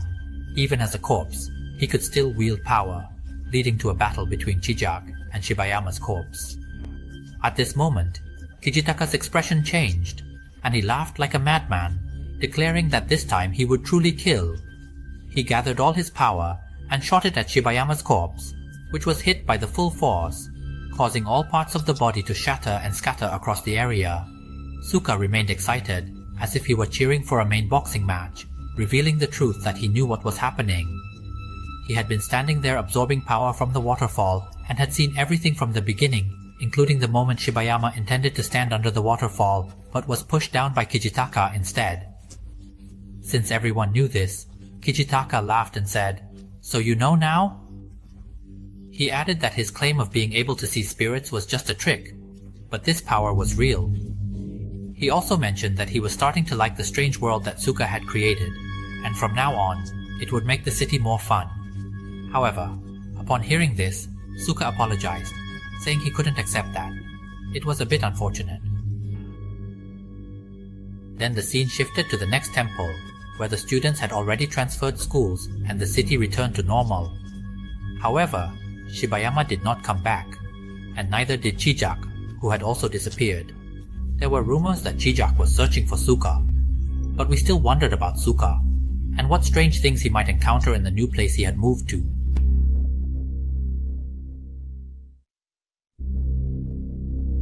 Scarecrow. The funeral of a young woman named Yuki was held, during which her father, Numata, struggled to come to terms with the fact that his daughter had passed away so suddenly. Relatives urged him to proceed with Yuki's burial, as delaying would mean she wouldn't reach heaven. To meet her father, this only deepened his sorrow, and he cried out Yuki's name. Since the funeral, her father has been visiting his daughter's grave regularly, until one day he encountered Toshio, Yuki's ex-boyfriend, whom he believes is the reason for Yuki's death. They argued, with Toshio stating that if the father hadn't opposed their marriage, this situation wouldn't have occurred, insisting that he loved Yuki. Shortly after, the father brought a nearby scarecrow to place at her grave, to keep Toshio away, saying that this scarecrow is meant to drive away someone like him. Seeing this, Toshio had nothing more to say, and left peacefully. However, not long after, the father, who visits his daughter's grave every day, noticed that the scarecrow placed at the grave had undergone a change. Suddenly, the scarecrow's face transformed into Yuki's face, leading the father to believe that this might be a miracle. He began to talk to the scarecrow, addressing Yuki, even though it did not respond. As time passed, people visiting the cemetery began to notice the change in the scarecrow that resembled Yuki. The father told everyone that his daughter's spirit must now inhabit that scarecrow, and she had come back to life, albeit unable to speak.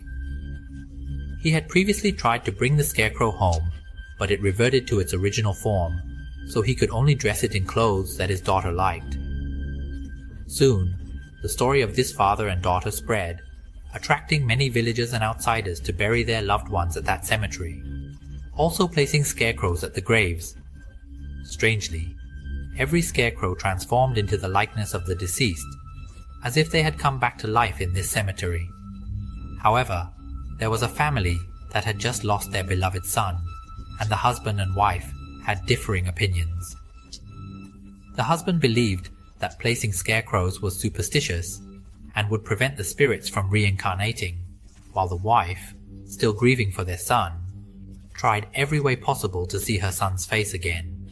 This led to arguments and struggles over the scarecrow for a while. In the end, the husband allowed his wife to place a scarecrow at their son's grave because he felt sorry for her. That evening, he brought a bouquet to Yuki's grave and began to daydream about meeting Yuki again. In his dream, he asked her if she was truly alive and even proposed to her, disregarding what her father might think. When Yuki heard this, she asked for confirmation, and Toshio assured her that he would not leave her this time. However, at that moment, Yuki pointed at something and said, "Is it really like that?" When Toshio looked in that direction, he saw the scarecrow placed in front of her grave, which startled him awake. He realized he was at the cemetery and didn't even know how long he had been lying there. As he looked around, he saw scarecrows everywhere, creating a chilling sight. But what terrified him more was Yuki's scarecrow in front of him, staring at him, combined with the eerie atmosphere of the cemetery filled with scarecrows, making him feel almost paralyzed with fear. When he tried to run away, he found himself back at the same spot, and now Yuki's gaze towards him felt cold and sorrowful. The scene cuts back to the couple who buried their son and decided to place a scarecrow. However, when they returned to visit their son's grave, they were surprised to see that the scarecrow had a grim expression and seemed to be looking at the father. Upon seeing this, he scolded his wife for bringing the scarecrow and for placing it there in the first place. He then grabbed the scarecrow by the neck, intending to harm it, but his wife intervened, causing him to lose his balance. The scarecrow fell and pierced the father's heart, killing him instantly. Upon witnessing this, the wife's expression changed, and she exclaimed that he was the one who killed their son, believing it was her son's intention to take revenge on the one who killed him, referring to his own father. Meanwhile, Toshio lay motionless beneath Yuki's scarecrow, until that morning, when her father discovered them. When he moved Yuki's scarecrow off Toshio, he realized that Toshio had died alongside Yuki. As he looked around the cemetery, he found it filled with scarecrows. Those who longed to meet their deceased loved ones wished to be together forever. Realizing this, he placed Yuki's scarecrow back with Toshio's body, hoping that his daughter would find happiness, being with the one she loved for eternity.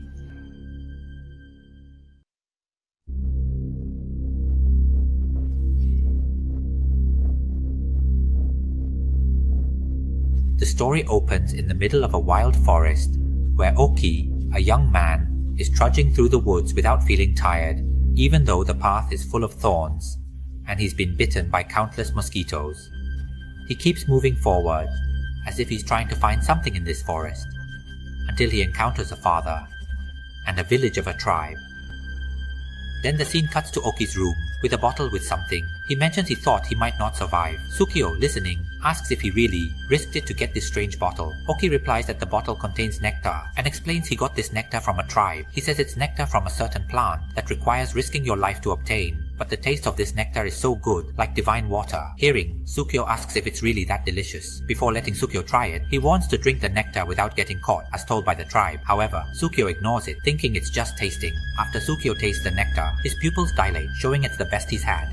He said it's nectar. Risk your life for it. Nectar tastes divine, like godly water. When Tsukio hears this, he asks if it's truly delicious. Oki licks his finger, inviting Tsukio, warns him to drink without getting caught, as tribe said. Tsukio thinks it's just tasting, no special precautions. After he tries the nectar, his pupils dilate. Expression shows he's never tasted anything so good. Tsukio invites friends to try world's best nectar next day. When they arrive, Oki isn't home, house locked. Kameda, another friend, sneaks in through window, despite Tsukio's protest. Tsukio didn't think much of it, assuming it was just tasting the nectar. After tasting it, his pupils dilated, showing he'd never had anything so delicious. The next day, Tsukio invited friends to try the nectar. However, Oki's house was locked, so Kameda sneaked in through a window. Inside, they found the nectar bottle. Tsukio warned them to take only a little. When they tried it, they felt a rush and tasted something new, increasing their cravings. Kameda wanted to finish it all, but Tsukio held him. The next day, Tsukio invited friends to try the world's most delicious nectar. When they arrived, Oki wasn't home. Kameda sneaked in through a window. Inside, they found the nectar bottle. Tsukio warned to take only a little. Tasting it, they experienced an incredible flavor. Kameda wanted to finish it all. Nana noticed a foul smell and found something squished against the wall. They discovered a stinky piece, suspecting it might be Oki's body affected by something. As they entered the house, they found the nectar bottle Tsukio mentioned. Tsukio warned to take only a little, fearing Oki's anger. Tasting the nectar gave them an incredible rush, intensifying their cravings. Kameda wanted to finish it, but Tsukio stopped him. Nana noticed a foul smell and found something squished against the wall. Everyone saw a stinky piece had fallen off. They suspected it might be Oki's body, but didn't voice it. They suggested leaving quickly. As they left, Tsukio took a map from a shelf. During the conversation, Nana mentioned a foul, rotten smell. She went to find its source and discovered something squished against the wall. When others followed, they found a stinky piece that had fallen to the floor. They suspected it might be Oki's body, affected by something, but didn't voice it. Instead, they suggested leaving quickly. As they left, Tsukio noticed a map on a shelf and took it. They managed to collect all the nectar into a bottle. Tsukio was shocked but felt powerless, as his friends wanted to drink the nectar again. The more they drank, the more they craved it, wondering where Oki found such delicious nectar. Yasu, savoring the nectar, was also curious about its origin. Though they thought it, no one voiced it. They just suggested leaving quickly. As they left, Tsukio took a map from a shelf. They poured the nectar into a bottle. Tsukio was shocked but felt powerless as his friends craved the nectar. They wondered where Oki found it. While Yasu savored it, he was curious about its origin. Suddenly, something hit him, disintegrating his body. Everyone was stunned. Liliko wanted to call the police, but Kameda stopped her to avoid problems. They poured all the nectar into this bottle. When Tsudio saw this, he was shocked and felt helpless as most of his friends agreed. The more they drank, the more they craved it, raising where Oki found it. Yasumin, savoring it, was curious too. Suddenly, something hit him, and his body disintegrated before his friends. Everyone was stunned, unsure what to do. Liliko said to call the police as it was her room, but Kameda stopped her, not wanting more problems, as they believed Oki and Yasumin experienced it too. Suddenly, something hit him, causing his body to disintegrate. Everyone was stunned, unsure what to do. Liliko wanted to call the police as it was her room, but Kameda stopped her, not wanting more problems. They were sure Oki and Yasumin were attacked too. The friends sat outside, questioning if it was real or a dream. Hugo insisted it was a dream, including the nectar. She opened the nectar jar and ate.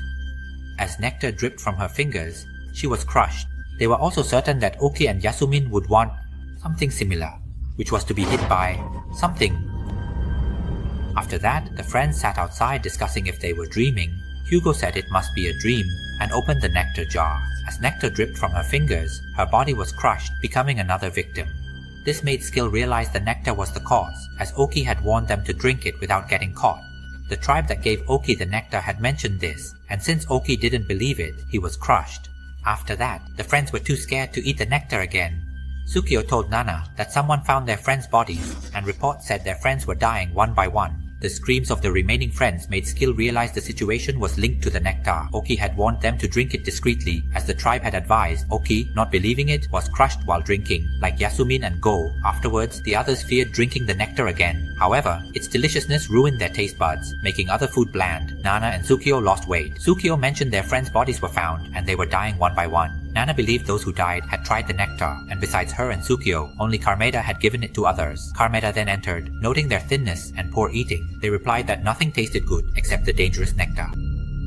But after that incident, the remaining friends were too scared to eat the nectar again. However, the delicious nectar they had consumed had ruined their taste buds, making everything else they ate feel bland and not as tasty as the nectar. This caused Nana and Tsukio to lose a lot of weight. Tsukio told Nana that someone had found the bodies of their friends who had been crushed, and there were also reports that their friends were dying one by one. Nana said the friends who died must have tried the nectar, and only Kameda could have given it to others. Kameda entered. They replied that besides the nectar, nothing else tasted good. Daku mentioned the challenge was eating it without getting caught. Kameda shared he tried various methods, and suggested giving nectar to friends. He said this seriously, shocking Nana and Tsukio. Nana, hungry, exclaimed she couldn't resist, and tasted the nectar. This shocked Kameda and Tsukio, but she was fine and exclaimed it was delicious. Tsukio quickly drank the nectar, and his body was crushed in front of Nana. Then Daku spoke up, how to eat it secretly. Kameda mentioned that he had tried various methods, and he suggested sharing the nectar with friends. He said this seriously, shocking Nana and Tsukio. While discussing, hungry, Nana grabbed the nectar, opened it, and tasted it. But she was fine, and said it was delicious. Seeing Nana okay, Tsukio quickly drank the nectar. His body was crushed right in front of Nana. But while they were discussing, Nana, feeling hungry, exclaimed that she couldn't take it anymore, and reached for the nectar, opening it and dipping her finger in to taste it. This shocked Kameda and Tsukio, fearing she would be the next victim. However, she was fine, and shouted that it was really delicious. Seeing that Nana was okay, Tsukio quickly grabbed the bottle of nectar and chugged it down. Suddenly, Tsukio's body was crushed right in front of Nana. She saw something hit Tsukio and laughed. Confident she could avoid being crushed, she thought she'd see any threat in the river, but while eating, something fell from the sky, struck her, and left her limp like Tsukio. Carmeda laughed as his friends died, then saw Sergio's wallet with Oki's map. She knew how to avoid getting crushed. She thought that whatever tried to crush her, if she went down to eat in the river, she would see it before it reached her. However, while she was eating the nectar in the middle of the river, something fell from the sky and hit her, causing her body to go limp. Carmeda laughed dryly as his friends died before him. Carmeda saw the map led to the nectar. He set off following the map into the dense forest until he was attacked by wild mosquitoes, a sign he had reached his destination. He found a strange tree with snake-like branches and hand-like leaves. In disbelief, he let out a dry laugh, because he had just witnessed two of his friends die so easily right in front of him. Then he caught a glimpse of Sergio's wallet, which had the map he took from Oki's house. After Carmeda looked at the map, he figured it must lead him to where the nectar was. Knowing this, he set off following the map into the dense forest until he was attacked by wild mosquitoes, which was a sign that he had reached his destination. Soon, he encountered a strange tree that looked unusual, with its branches moving like snakes, and its leaves resembled the palms of hands. Carmeda had been staring at it for a while when he noticed that sometimes the object would disappear for a moment and then come back as if nothing happened. However, the strangeness of the tree couldn't make him walk away because he could smell the nectar wafting from this strange tree. He realized that the nectar he had tasted was actually the sap coming from this peculiar tree. Once he figured that out, he wasted no time and used his knife to scoop some of it up. When he saw the sap flowing out like nectar, he felt overjoyed, as if he had discovered a treasure of immense value. He completely forgot the important rule about consuming the nectar and dipped it into his mouth. Suddenly, a leaf from the tree struck him hard in the face, crushing him and pinning him against the strange tree. He was so happy, as if he had found a treasure of immense value, that he completely forgot the important rule about consuming the nectar. He dipped the nectar into his mouth, and suddenly, a leaf from the strange tree struck him hard in the face, crushing him and pinning him against the tree.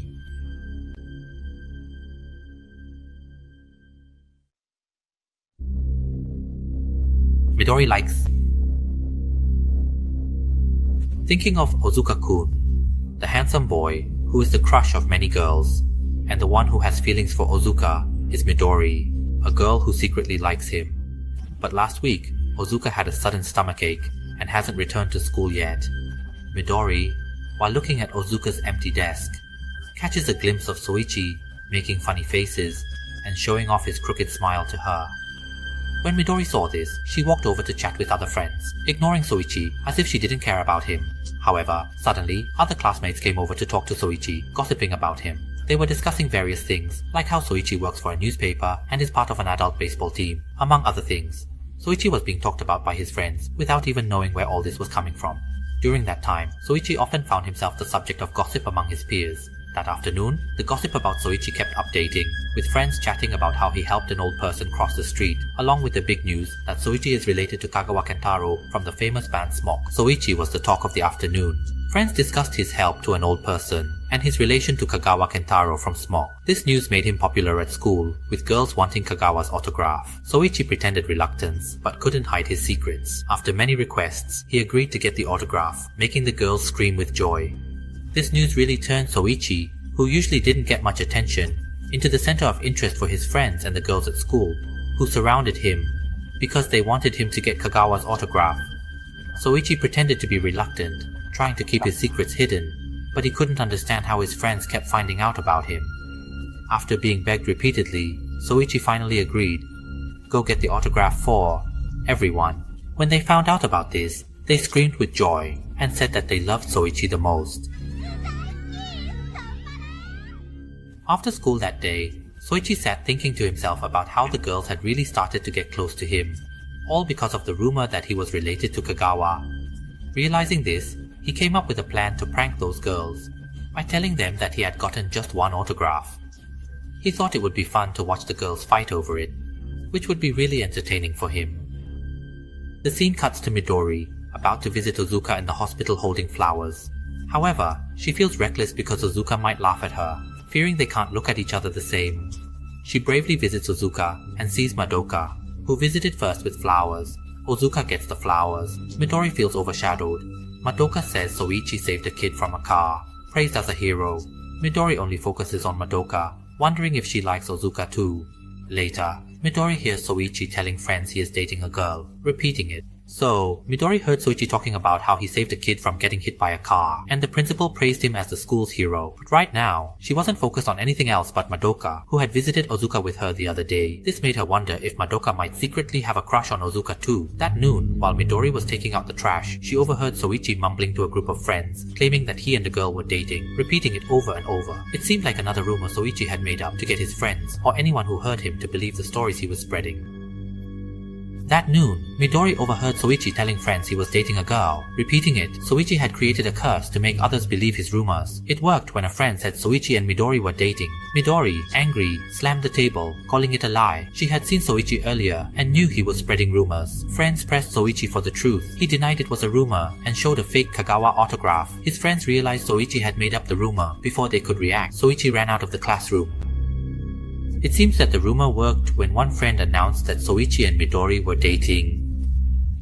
Upon hearing this, Midori got really angry, slammed her hand on the table, and said that it was all a lie that Soichi made up. She had secretly seen Soichi mumbling to his friends earlier, and now she was sure that he was just creating rumors to benefit himself. When the friends heard this, they all rushed to confront Soichi, asking if what Midori said was true. He replied that it couldn't be a rumor and pulled out the autograph of Kagawa that he had made himself. This made his friends realize that Soichi had fabricated the entire rumor based on his own terrible signature, but before they could fully grasp what was happening, Soichi had already run out of the classroom. A few days after the incident, a strange picture appeared on the classroom board. It was of a girl with a scary face that chilled every student. One friend recognized the model from a magazine her mom bought, while others joked about the creepy model. Another friend noticed it was a lipstick ad, confirming she was a real model. Her younger sister had nightmares. For a week after seeing it, they knew they had to remove the picture. Strange rumors spread, and classmates shared stories about 3 fourth graders encountering a tall, silent woman who eventually said, "I'm beautiful." But another friend noticed that the picture was an advertisement for a certain lipstick brand, so they realized that the person in the picture was indeed a real model. Moreover, her younger sister, who saw this picture for the first time, had nightmares for a whole week. Knowing this, everyone decided they had to get rid of that picture. And from that point on, strange rumors started to spread, leading the friends in the classroom to share a story about 3 fourth graders who were walking home. During their walk, they encountered a figure, but it was so dark that they couldn't see the faces of the 3 kids. They only knew it was a tall woman, standing at the corner, who didn't say anything. As the 3 kids turned to walk back the way they came, she suddenly spoke up saying, "I'm beautiful." The kids adjusted to the dark and saw the woman's face, which terrified them, so they escaped. The woman chased them, shouting she'd eat them. Another group discussed rumors about her, saying she was seen at a pond with a beauty myth. Their teacher warned it was a fake story, and shared that Ozuka was back in school. Midori heard a rumor about her rival Madoka visiting the pond. She even shouted at the kids, saying she would eat them all up. The scene then cuts to another group of friends, discussing rumors about that woman again. They were saying that someone saw the model sneaking off to do something at a pond on the outskirts of town.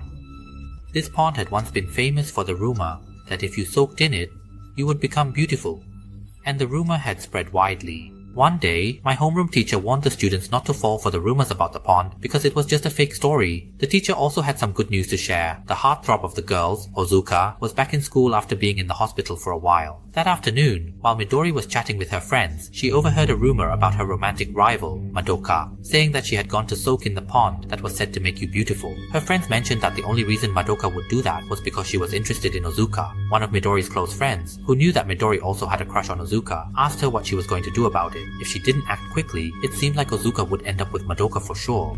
Her friend said she would only do that because she's interested in Ozuka. If she didn't act fast, Ozuka might end up with Madoka. That evening, Midori went to the pond despite its filth, hoping it would enhance her beauty. Near the center, she heard Soichi's laughter. He followed her, saying it worked as the rumor suggested. Ozuka is definitely going to end up with Madoka.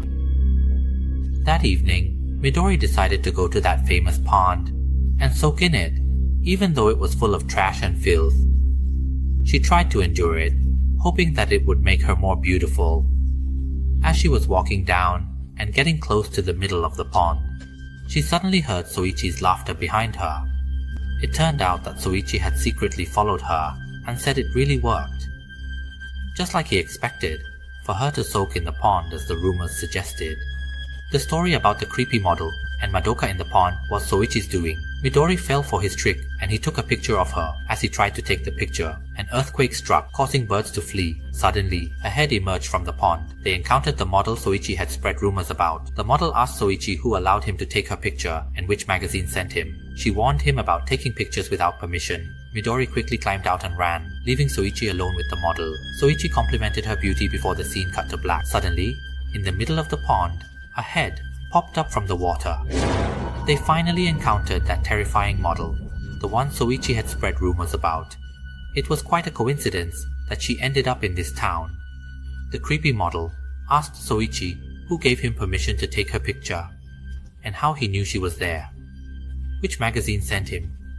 Even though she was a professional model, she made it clear that he should know what could happen if he took pictures without permission. What do you think will happen if someone takes pictures without permission? She laughed and said that if he didn't know, she would tell him. Plus, she complimented that their story sounded delicious. Seeing this, Midori quickly climbed out of the pond and ran away, leaving Soichi frozen in fear, unable to move because of his terror, facing the creepy model all alone. Soichi complimented the creepy model, saying she was such a beautiful woman, before the scene cut to black. What will be Soichi's fate?